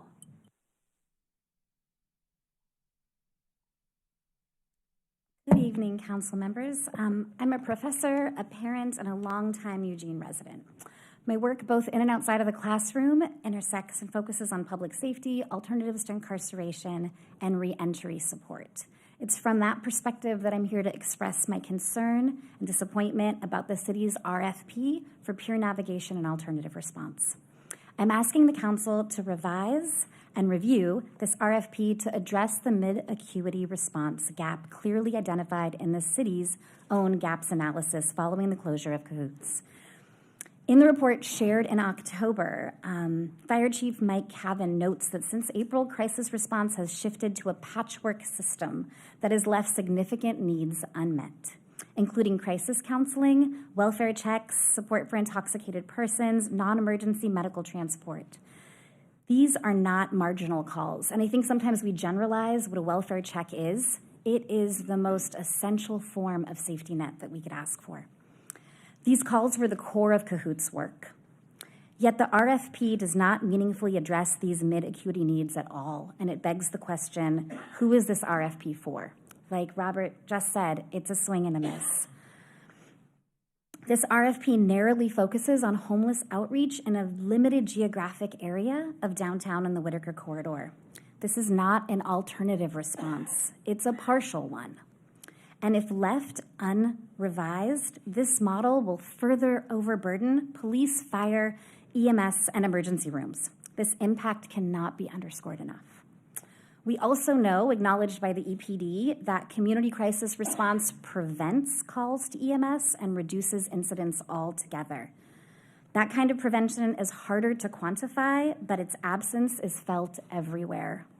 We also know, at this moment, when every social safety net imaginable is eroding, why are we piloting something new when we have a 36-year nationally recognized roadmap of what works? We need an RFP that includes true community crisis response. And I urge you, council members and leaders, to advocate for the return of these vital services. As Councilor Ye mentioned earlier, proximity is part of what you do best. So please review and revise this RFP. Thank you so much. Thank you, Dr. Raza. Our next speakers are John Doe, followed by Steven Saltikoff.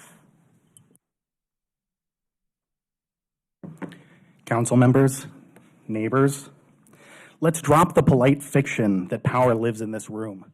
It doesn't. Real power lives in the people and is fought and won in the streets when we collectively refuse harm and build solidarity strong enough to overcome elite rule. I want to remind my neighbors that public bodies don't grant power.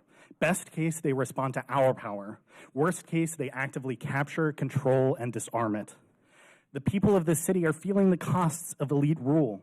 Our neighbors are getting kidnapped. Our soil and water is being poisoned for profit. Cyclists and pedestrians are getting killed on our streets, streets designed to prop up fossil fuel profits at the expense of our neighbors' lives. Development of an Amazon mega facility pushed down our throats, police collaboration with fascist paramilitary as it actively consolidates power. These aren't separate crises. They share a common, deadly, poisoned root, the rule of the capitalist elite. Our oppressors will not recuse themselves. They never have. History is full of examples of this. Every advance of human dignity came because ordinary people organized counterpower, strong enough to force concessions from their rulers or remove them entirely. To my neighbors, I'm issuing a call to action, not writing letters, not leaving messages with aides in distant offices, not through parties of controlled opposition. It's too late for all of that. The federal government is fascist, and it's consolidating its power now. No one is coming to save us. We must save ourselves. Neighbors, we need to organize durable networks of militant counterpower now. We need to build solidarity now. Neighbor unions, tenant unions, labor unions, student unions, and immigrant unions. We need direct action, and we need it now. Direct action that targets the machinery of elite rule. And let me be clear, my neighbors and comrades, we're smart and we're motivated. We know how government works too. I'd remind all of us of one tool in particular, the recall of elected officials, because you have put yourselves in a bad position between the people and those who abuse them. To conclude, we're not asking for change, we're demanding it. And if you refuse us, we, together, We'll do what we must to make it inevitable. And to my neighbors, a final reminder, direct action gets the goods. Thank you, John. Our next speakers are Stephen Saltikoff, followed by Rhonda Neese. Hello, I'm a longtime resident of Eugene. I go to work every day, and I do what I can to feed my family and keep them safe. Like many people, I am disturbed by the recent uptick in violence on the part of Immigration, Customs and Enforcement, Customs and Border Patrol, and other mass identified federal forces. How can I possibly keep my family safe from such chaotic, unfamiliar forces? I originally wanted to come down here and dispute claims of a broken window after I saw footage here on this phone of the federal employees breaking their own window from within the building.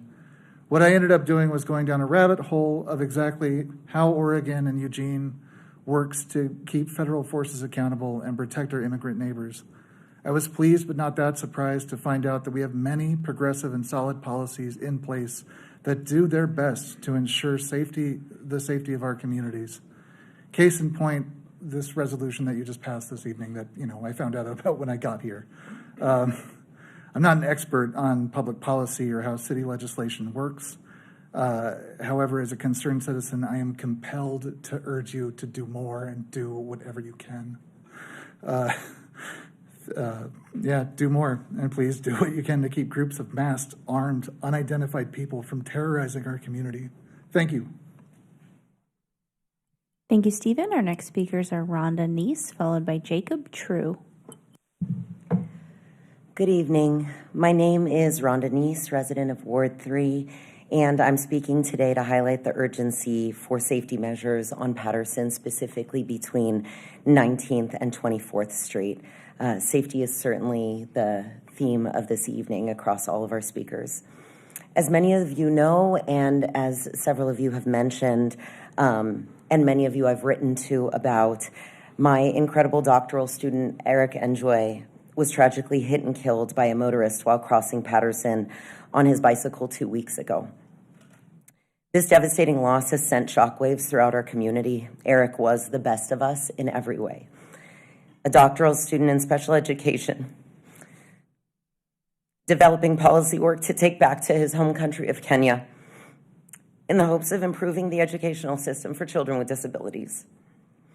When he was struck and killed, this is a section of town that we all know has 3 schools: South Eugene High School, the Eugene Family Co-op, which serves children from infants to 6 years old, Roosevelt Middle School, as well as Spencer View Apartments, which houses all of our UO student families, all of whom, and especially those living in Spencer View, are trying to cross Patterson to get to the U of O every single day without any crosswalks or traffic calming measures, except for the light that's down by the old YMCA.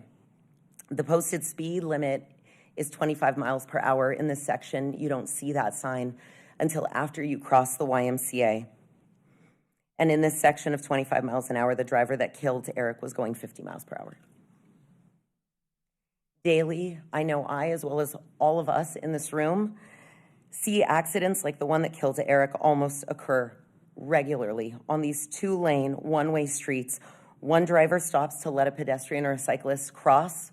Somebody coming up behind them doesn't see them, goes around to avoid having to stop, and slams on the brakes, or has the pedestrian jump out of the way, and in Eric's case, he wasn't that lucky. Now, I am not an expert in traffic calming measures. I know that you are, and I'm excited and grateful that so many of you are going to be at the Safety Forum. But one thing that I know is that these tragedies can be prevented and that our community members need safety. Thank you. Thank you, Rhonda. Our next speakers are Jacob True, followed by Alexander Bort. Hello there. My name is Jacob True. I'm in Ward 1, and I'm here to talk about safety, as most of the folks have as well. Here to talk specifically about community alternative response. Since Whitebird's withdrawal at the end of the Cahoot service last April, we've been without a community alternative response. Over 9 months, over 270 days, where if you see someone in crisis and you would like to call 911 and get a compassionate community alternative response, you can't do that in Eugene. You do it in Springfield, but you can't do it in Eugene. Y'all received a report from TAG today. That's the Technical Advisory Group on Fiscal Stability. Among improving efficiency and effectiveness, raising revenue, increasing growth, and cutting services, some easy, low-hanging fruit to save money here in Eugene is to bring back alternative community response. Simply put, for moderate severity calls for service, a community alternative response, like we once had with Cahoots, saves loads of money over police or fire response. Just a week or so ago, the City of Eugene issued an RFP, which is a request for proposal, for a peer navigation alternative response. And based on the language there, we still won't be able to call 911 and get compassionate community alternative response. Who can call these peer navigators? On page 13, part 5, section 4A and 4C, they specify that as who can call those folks are fire, EPD, and partners. And those partners are defined in 4C as city staff and private security. That's not being able to pick up the phone and call, community response. We need confirmation that what the city wants is a service that uses the vans that have been sitting unused since last April, that covers the entire city, not just a few areas, that includes a plan to get to full coverage, not just 10 to 12 hours a day, and includes trained medics that are ready and skilled to respond to mid-acuity cases, such as basic medic needs, welfare checks, and crisis counseling. Now, I know that the city council can't act on that directly. The RFP is put out by city manager.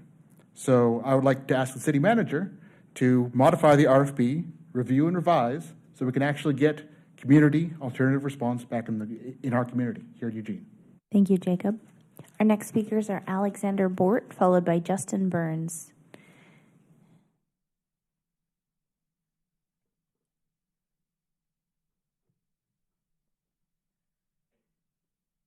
I didn't realize until earlier this evening that this was going to be a topic, that ICE was going to be a topic. I came tonight in order to speak about the need to continue to distance ourselves from the use of mass surveillance systems like Flock, the risk it immediately poses for Eugene citizens, allowing the government and law enforcement, as well as federal law enforcement, such intrusion into our individual privacies. Earlier, a council member mentioned historic times we're living in. I intended to spend this time talking about Flock, but the motion to declare a humanitarian crisis resulting from federal immigration actions is a good start, but they're not only creating fear in our communities, but creating a space for violence and hatred as well, which will continue to flourish unless we as individuals and a community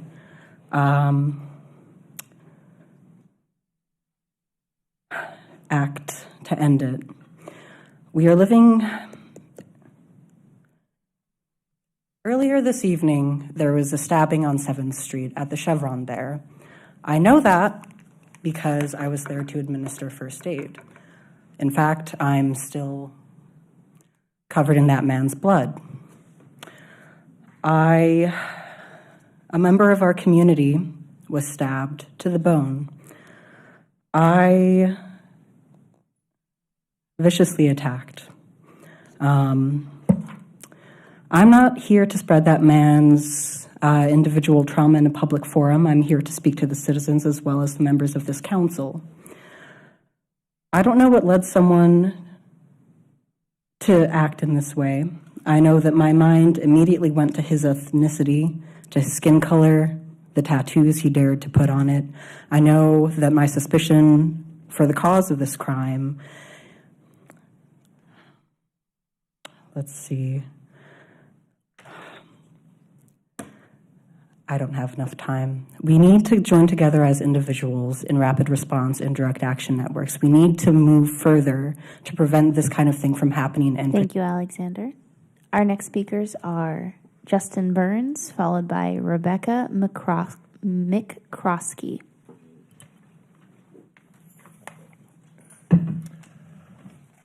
City Council, Mayor, I'm Justin Burns. I'm Ward 1, I also was unlawfully and violently arrested last Tuesday for not breaking the law. I mean, I know our federal government wants to make our Bill of Rights and our amendments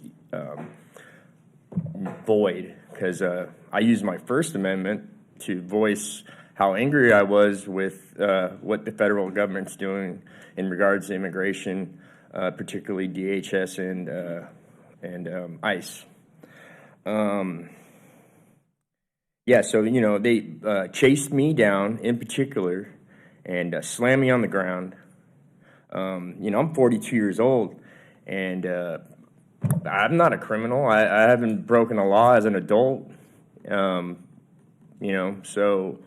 it was pretty shocking to see the government slam me on the ground. And also some of the other members who happened to, not to mention, I am brown, and some of the other people that were arrested were in the trans community.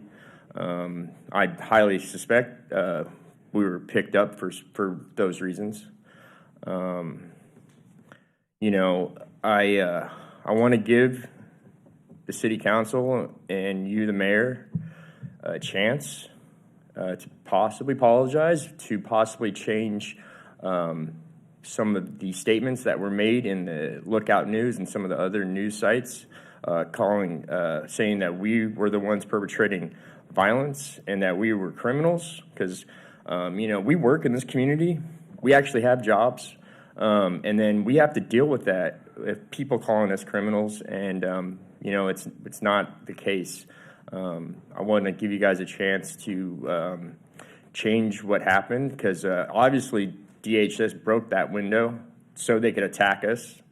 I was out after trying to flush people's eyes, trying to help people. I was patting a couple people on the back, letting them know it was okay. I don't think I'm the biggest patriot in the world, but I do believe in America and our country. Thank you, Justin. Our next speakers are Rebecca McCroskey, followed by Scott Lambert.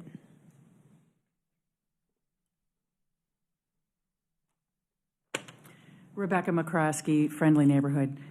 There is no place in our community for reckless federal agencies. ICE needs to get out. What they're doing in our community has nothing to do with immigration enforcement. We need to be much more strategic and responsive to ICE intimidation and retaliation. These are your words, Mayor Knutson, and we agree. Communities all over the country are rising up and saying no to federal overreach. Colorado, New Mexico, Illinois, Boston, Seattle, D.C., Chicago.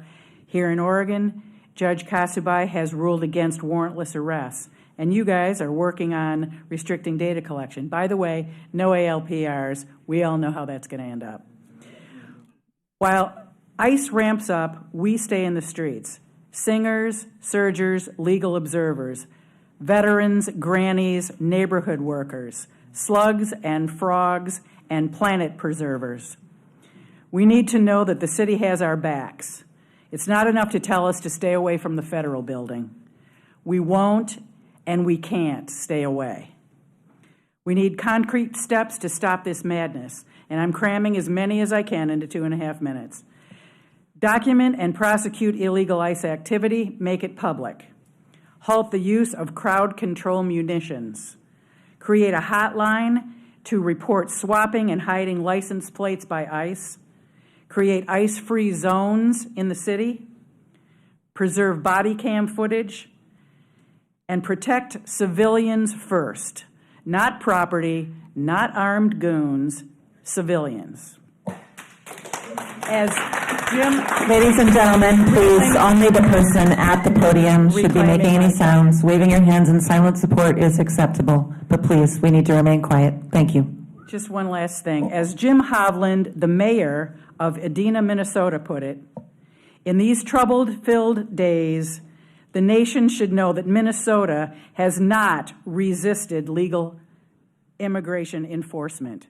It does not reject law. It rejects lawlessness clothed in authority.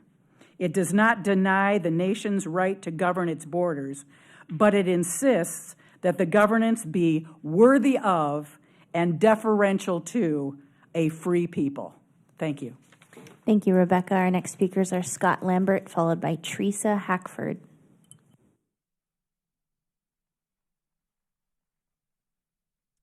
Good evening, Council.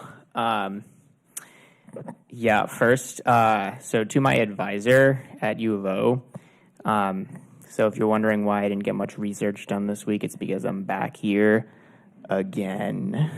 Maybe we should trade off sometime. Okay, so a bunch of things. I knew Eric, I ran with him, and that corridor is awful. There need to be traffic calming measures there. What happened should not have happened. No Amazon, and thank you for taking this first small and insufficient, but in the right direction step of declaring a humanitarian crisis. A lot of people have focused on ICE specifically, and so I want to talk about the new ALPR measures being considered. Vivek Chibber is a prominent sociologist, and he commented on the revolutions or the protest movement in Iran. Why has the protest movement in Iran not succeeded in establishing a democratic government? Well, there are a couple of reasons. One, it may not be as organized as it needs to be, but two, modern states are incredibly powerful. Part of the reason why modern states are incredibly powerful and it's impossible in a place like Iran to get democratic reforms is because of their mass surveillance. We don't need more of that in Eugene. We don't need to help companies like Palantir build databases that track our movements and tell goons who are looking at our locations where we are. We don't need that. What we need is local governments to stand up against things like that and gum up the works so that we don't get to a point where the FBI is knocking on your door if you've gone to a federal building protest. So please say no to ALPRs again. There's no need for that technology. No one needs to know, as I've said before, no one needs to know where I am except for me. Thank you. Thank you, Scott. Our next speakers are Teresa Hackford, followed by Shelley Devine.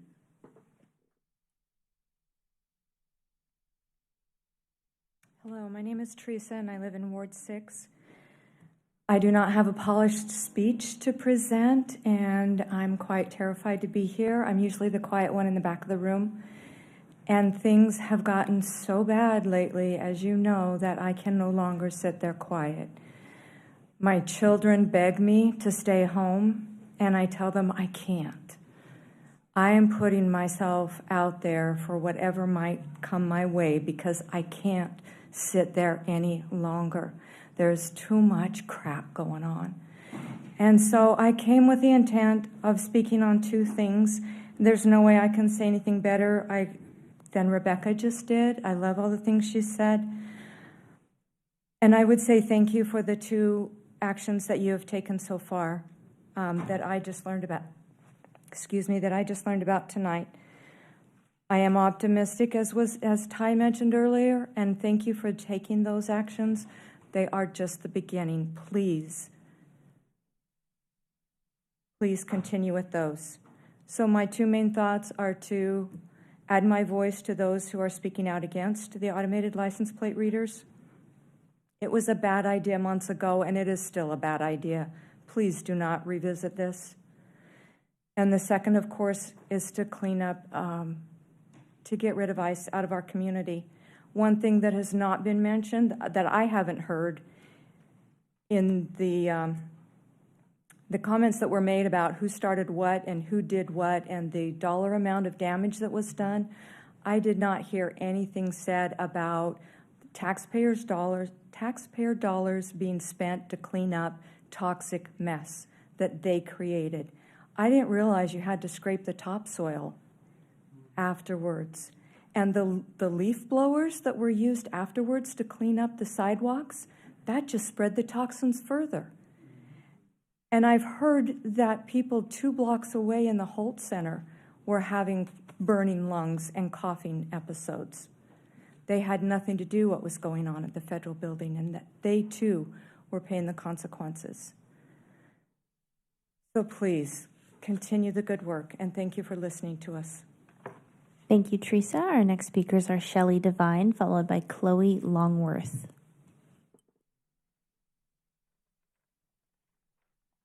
Hi. Last time I spoke on a Monday meeting, and my son was sleeping on the couch, not wondering if I was going to make it home. And then the very next night, I was getting flashed and gassed by the federal government.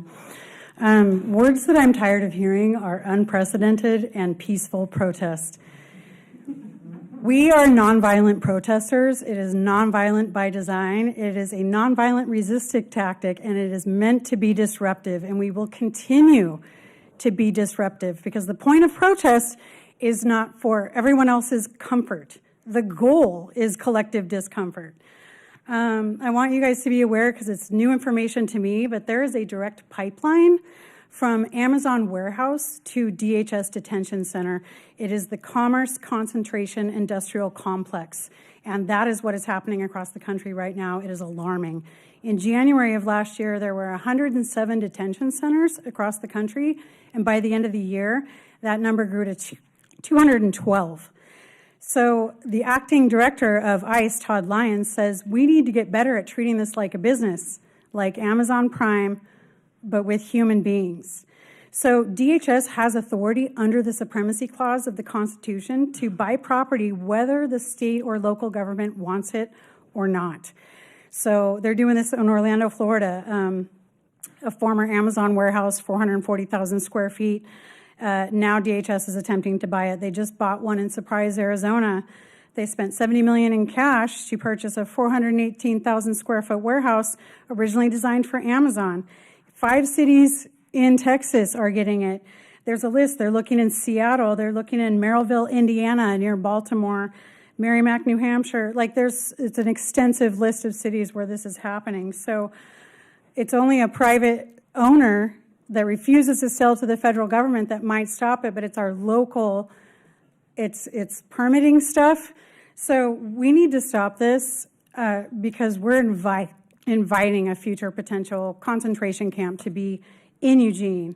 So this is not hyperbole. This is happening. Councilman Clark, your remarks tonight highlight a lack of humanity, do not meet the moment, further illustrate your adherence to white supremacy culture, and we look forward to voting you out next election. Thank you, Shelley. Our next speakers are Chloe Longworth, followed by Ellie Urbancic.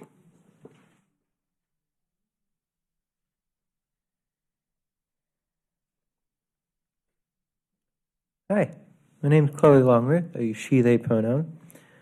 And I am here to speak today because things suck. And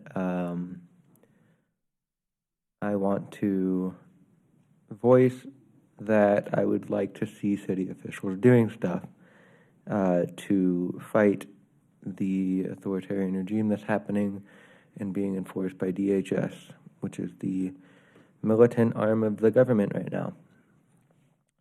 There are a couple of things that we've seen throughout the country that have been amazing in fighting back. Other cities throughout the country have done a phenomenal job, both their people and some of their city officials, in taking actions that fight ICE and DHS directly. And I want to read a couple of those things. So, a couple examples in Minneapolis and Minnesota that Mayor Frey has done. So, there's a bit of a list here. Under the order that a couple of orders they put out, city departments are required to identify all city-owned or city-controlled parking lots, parking ramps, vacant lots, or garages that could be used for staging civil immigration enforcement operations. Post clear signage stating that the space may not be used by any government entity for those purposes. For an example, this property is owned and or controlled by the city of Minneapolis. The city of Minneapolis does not authorize the property to be used, and it may not be used by any federal, state, or local government entity or personnel as a staging area, processing location, operation space, or any other similar use for civil immigration enforcement operations. Another idea is to immediately report any violation of the executive order. Design an optimal signage template for private property owners and leasers who wish to lawfully restrict civil immigration enforcement activities in non-public areas.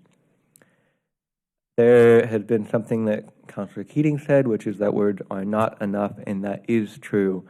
But if we take actions against these things, that is at least a step better than words. Thank you. Thank you, Chloe. Our next speakers are Ellie Urbancic, followed by Melissa Grayboyce.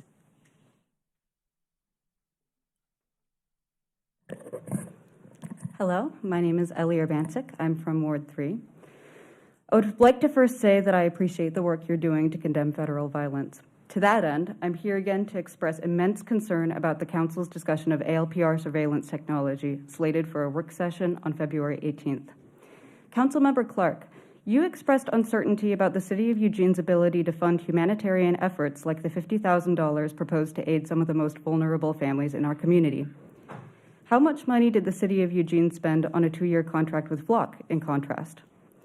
$340,000. It is quite frankly beyond me how the City of Eugene can remotely begin to justify the investigation of similar technology. Recently, a video posted by Community Matters Pacific Northwest has widely circulated on YouTube. Unlike other footage we've seen from the night of January 30th, this video quite clearly shows a DHS officer shattering a window of the federal building from inside to throw an exploding munition at protesters. This violence continued with the use of dangerous chemical weapons and less lethal ammunition aimed towards civilians' heads. EPD then shared unverified claims from DHS on platforms such as Facebook, alleging that protesters had breached and entered the building, providing supporting rhetoric for the brutality shown that night. It should not surprise you that the residents of Eugene strongly oppose the purchase and use of technology which enables DHS, who continually lie in the face of objective evidence to support their violent terror. And if what Councilmember Kaczynski says is true, that law enforcement operates in a meaningfully distinct way from federal immigration enforcement, I would expect EPD to spend its resources on protecting families, not stalking them with the same ALPR technology regularly accessed by ICE to decide who they'd like to send to concentration camps. I know many of you are as scared and devastated as I am. I know you're trying to find ways to make the world a better place. But I want to live in a city taking the right side of history, and right now I still don't know whether that's true. Thank you for your time. Thank you, Ellie. Our next speakers are Melissa Grayboyce, followed by Tyler Hickson. Good evening. My name is Melissa Grayboyce. I'm a faculty member at the UO and a 15-year resident of Eugene. I'm here in response to the death of UO graduate student Eric Munene Njue. I'm here to say his name tonight to mark his death because his family is not here to do it. Rhonda spoke earlier this evening as his advisor. I had the privilege of working with Eric for multiple years on Swahili language and materials. I'm here to ask the council and city officials for actionable next steps. I know that there's been a traffic impact analysis requested. I know that there's going to be an event on Thursday night, and I appreciate those steps. I'm asking that this is not a slow process, that this is one that respects a needless death of a very talented young man who came from another part of the world and unfortunately is going back in a coffin.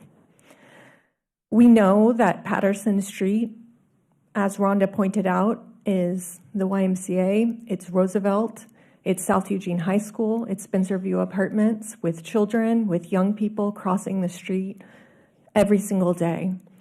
The traffic is moving too quickly there. We really need to think about moving quickly, not just letting traffic moving quickly. We need to move quickly. We need to be attentive and responsive to this death in our community. We need to not just have meetings, but we need to make sure that our meetings result in a tangible, concrete action to slow traffic on Patterson Street. Thank you. Thank you, Melissa. Our next speakers are Tyler Hickson, followed by David Eigel. Hello, I am Tyler Hickson. I am Ward 3, and I also do not like the new proposed not flock cameras, flock cameras. Mass surveillance is mass surveillance. I don't care who administers it.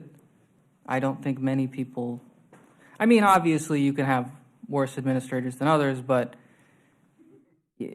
it's mass surveillance. The reason we don't like it is because it's mass surveillance, not because it's flock cameras specifically.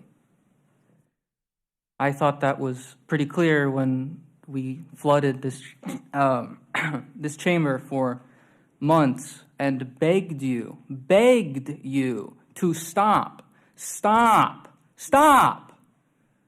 And after maybe, I don't know how many months, several months, you didn't. And eventually, due to nationwide protests, including Springfield, Eugene, and Portland, eventually you saw the writing on the wall. And the writing on the wall said, people don't like mass surveillance. They never have, and they never, ever, ever, ever, ever will. They don't like it in China, where they got it.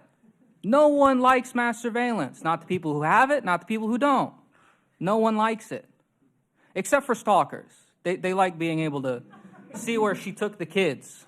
Please, everyone in the audience. It's One just- person speaking at a time. Just laughter, it's okay. Thank you. Actually, it's not. Only All the right. person at the microphone should be speaking. Waving hands in silent support is just fine. Please continue.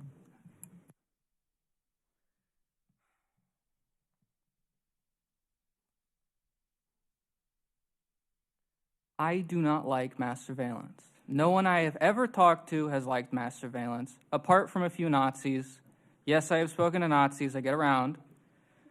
People have their opinions. Nazis like mass surveillance for obvious reasons. I feel like they're obvious.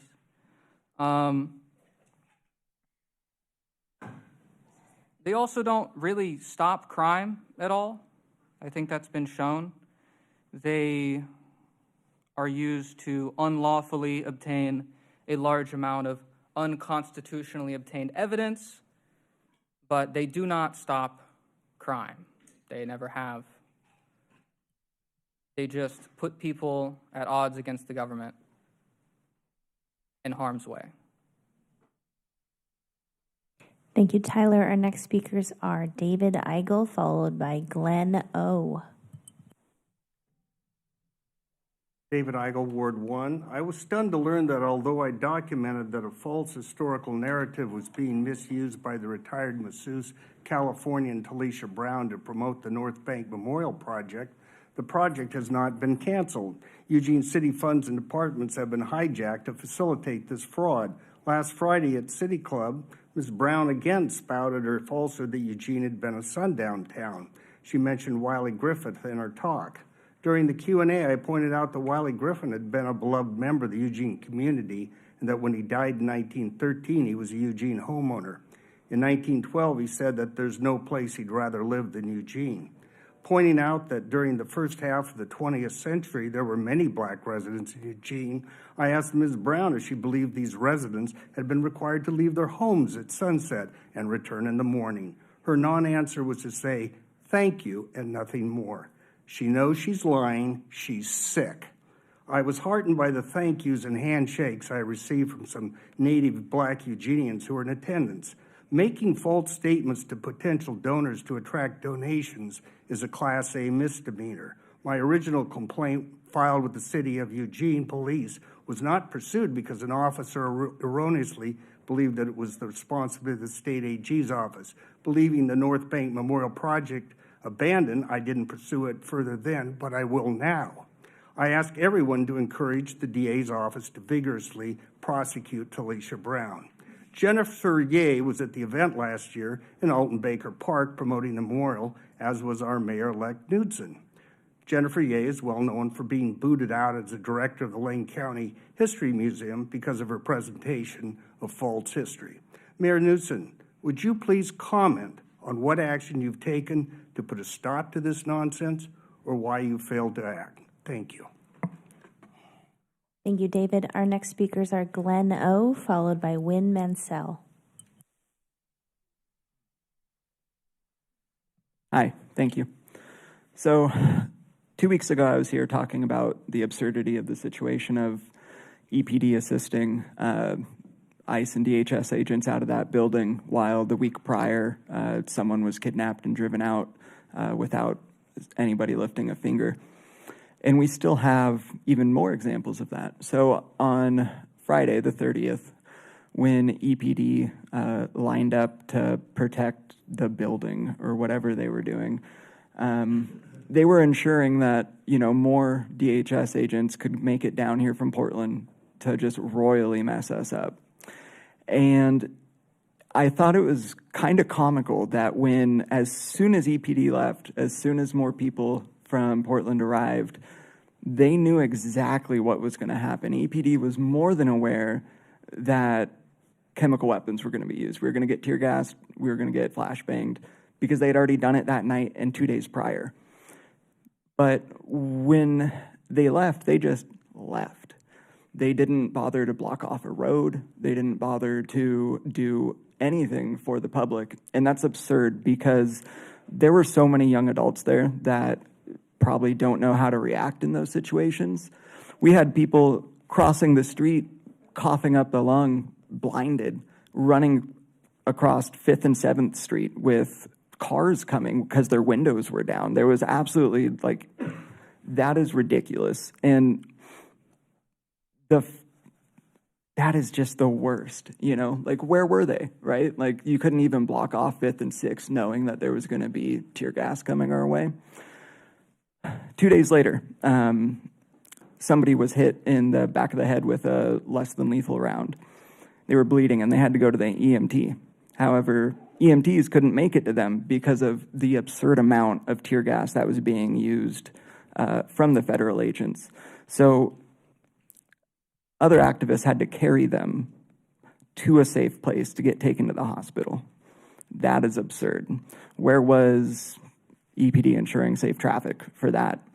And then yet 2 days later, EPD was posted up in their SWAT team, stalking a bunch of people with their drones, ready to go. And I see so many examples of them not doing anything. Thank you, Glenn. Our next speakers are Wynn Mansell, followed by Pete Goldlust.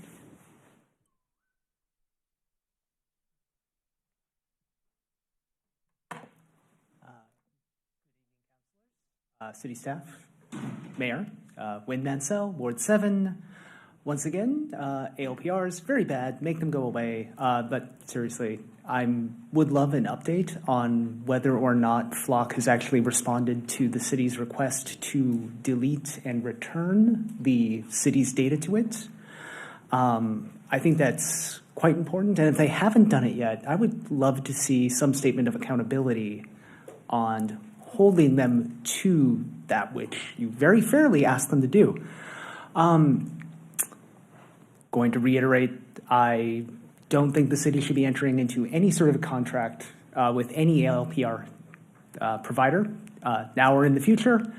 But I also think in some of the spirit of thinking ahead, thinking innovatively, the city needs to start considering what it can and will do about private providers of mass surveillance. It was recently announced that everyone who has a Ring camera, and we all know that if you have one, you should probably get rid of it, was opted into a search party product. You can opt out. Lifehacker has a lovely article on that. You should probably also look into that. Wherein, if someone uploads a picture of their pet, people who have opted in the neighborhood will immediately have their cameras asked to provide footage for that pet. Speaking as a software engineer, it is not hard within probably a few minutes, knowing how committed Amazon is to continuous delivery, to change the tags that are used to search images tagged by the artificial intelligence, to switch that to pretty much anything you would want. We know that Amazon has contracts with Flock, with Axon, and we also know from our experiences together in the last year that these companies make their products available to law enforcement pretty regularly and with not necessarily informing people what they've been opted into. In that vein, I don't know if the city can ban private companies from opting customers into things, but There may be other things the city can look at doing, such as educating people on data privacy, on hosting their own equipment, and so on. Thank you, Wynn. Our next speakers are Pete Goldlust, followed by William C. Parham. Mayor Knutson, my name is Pete Goldlust. I'm here because I'm one of those volunteer legal observers that you made a point to thank when you stood with Governor Kotek recently. I've been serving as a legal observer at the federal building for the past year, and tonight I'm speaking as a private citizen. If our city would like to move beyond verbal expressions of support for nonviolent activists and take a substantial step towards resisting the federal occupation of our city, here's something we could do. If we were motivated to defend our immigrant communities, we could adopt a policy like the one Chicago's Mayor Brandon Johnson just ordered. This includes provisions that if police personnel observe or receive reports of apparent violations of state or local law by federal agents, they shall document federal enforcement activities, ensure that any body camera footage is preserved, seek to identify and verify the federal supervisory officer on scene, record any refusal to comply, complete a report on any violation of state or local laws by federal agents, immediately summon emergency medical services and render aid to any injured person on the scene, and share aggregated data of violations with the public. Mayor, council, city manager, wherever you are, I ask that you all thoroughly review the publicly available video of the role that EPD played on the night of Friday, January 30th. Please compare and contrast this with Mayor Johnson's expectations of Chicago's police department. Please note the amount and degree of damage that was attributed to the protesters at the federal building here in Eugene. In light of everybody's intense concern over budget, Mr. Clark, you'll want to be all over this one. Please request that a thorough accounting of the expenses incurred by EPD operations that night are forthcoming. Consider whether this was a proportional and responsible use of tax dollars. Consider the level of documented violence that's been mentioned after EPD left and what their role was in that. Until you've done all that, Mayor and Council, I ask that you not thank me again. Thank you, Pete. Our next speakers are William C. Parham, followed by Francis Starr O'Leary.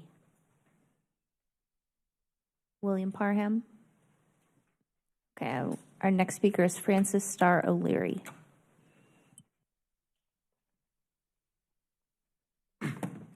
Good evening. We are living through a democratic crisis in this country, and public trust in once unshakable institutions is at an all-time low. People feel unrepresented, ignored, and abused. Everyone acknowledges that this is a problem. Everyone calls it a crisis, but what is anyone doing to restore that trust in institutions? We've been in this chamber for months telling you, our representatives, what our values are, that we care about our privacy, that we reject mass surveillance, that we will not accept a tool that will inevitably be used to target our immigrant neighbors. And yet the messaging from the city and the police force seems to be this patronizing, we hear you, but we know better. Don't get it twisted. The people in this room do not represent a special interest group. We come from various neighborhoods, work in different professions, have different hobbies. We represent a far too wide swath of the city to be brushed aside simply as cranks. On the other hand, the companies that sell ALPRs are a special interest group. Their interest in the city begins and ends with the money they stand to make by duping Chief Skinner and yourselves into thinking that your democratic responsibility is to double down on a bad decision rather than listen to the outcry coming from the people who live here. If you go to your upcoming work session to discuss ALPRs and decide to do anything less than permanently ban their use by the city, you will be enacting the will of these technocratic outsiders, not the will of the people who vest this council with its political authority. What kind of message would that send to us about our democracy? Thank you. Thank you, Francis. One last call for William Parham. All right, our next speakers are Danny Patch. Next speaker, Faye Ratchford. Thank you, Faye.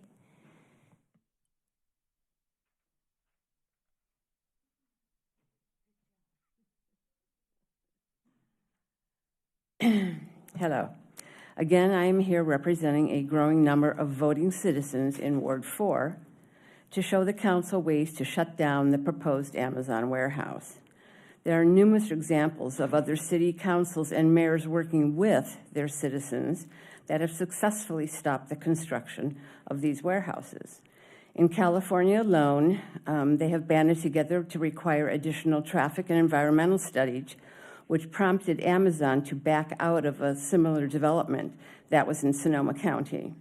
In Oceanside, the city council rejected the permit after a closer look and the failure of Amazon to properly obtain the needed studies for the permit. There's been several examples cited. In San Francisco, the union convinced the Board of Supervisors to pass legislation to impose interim zoning controls on a similar project.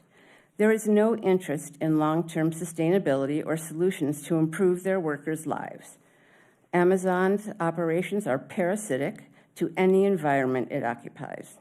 When Amazon pulled out of the projects on their own, it was due to the requirements to pay a living wage and provide health care. Amazon pulled the plug on those projects due to lost profit projections. The state contributed money to the Clear Lake development for infrastructure critical for readiness to help the city of Eugene expand its job base as well as tax revenue. At the time the city graciously accepted the $6 million, you declared that the development of said infrastructure would help with the creation of approximately 3,000 manufacturing jobs. It makes one wonder how the state feels about the prospect of the 300 moving down to zero over a 4-year period versus the city's proclamation of 3,000 good-paying jobs. Amazon has no commitment to our community, mission, as well as our city's climate plan. Let's be clear that Amazon presence in our community will negatively impact every structural and systemic component in our infrastructure for our environment and to our community resources. And be clear that Amazon benefits. Thank you, Amazon. Faye. One last call for Danny Patch. Jennifer Scheit. All right, our last speaker will be Jennifer Scheit.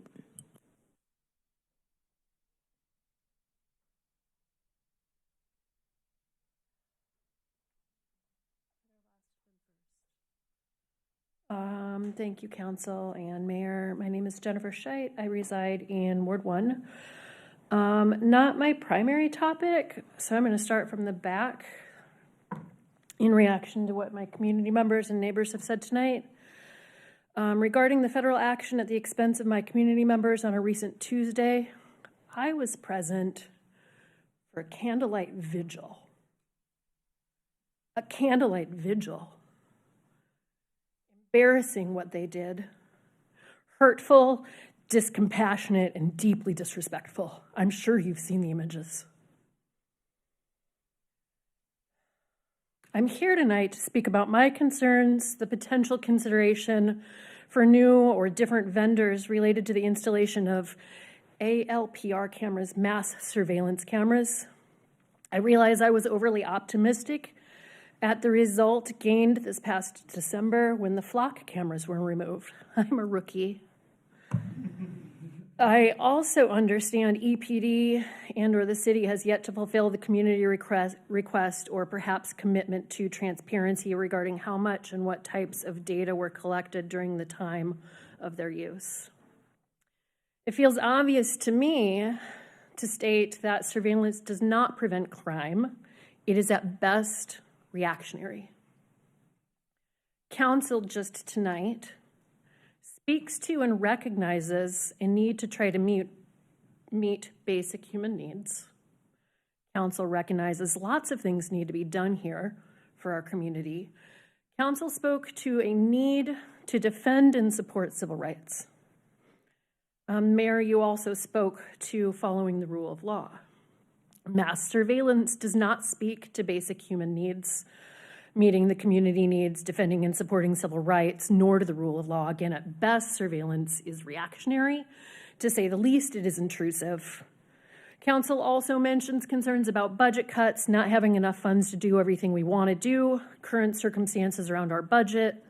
Subsequently, it seems illogical to consider spending allocated budgetary funds and time, which is also money, on absolutely any potential replacement option since Flock was gone. I would love to say more, but I can't. Thank you, Jennifer. Mayor, that was our final speaker. Thank you, staff. I now close the public comment period. Are there any comments from City Council? Seeing none and recognizing we have 2 agenda items to complete, we will move on to our last agenda item this evening, which is consent calendar 2, which includes approval of a resolution annexing land to the City of Eugene located at 3362 Wisteria Street, and approval of a resolution annexing land to the City of Eugene located at 3032 Kinney Loop. And if there are no questions from council, seeing none, I will turn to the council president to put a motion forward. I move to approve the items on consent calendar 2. Second. And any discussion from council? Seeing none, I will now take a vote for this motion. Councillor Evans, if you are able to indicate your vote, I will count it. If not, I'm voting for it. I'm having a little trouble with my technology. thank you, Councillor. Very appreciated. Thank you for the audible confirmation. And the motion passes with a vote of 8-0. Thank you. That concludes the last item on tonight's agenda. And I now close the February 9th, 2026 City Council meeting. We are adjourned.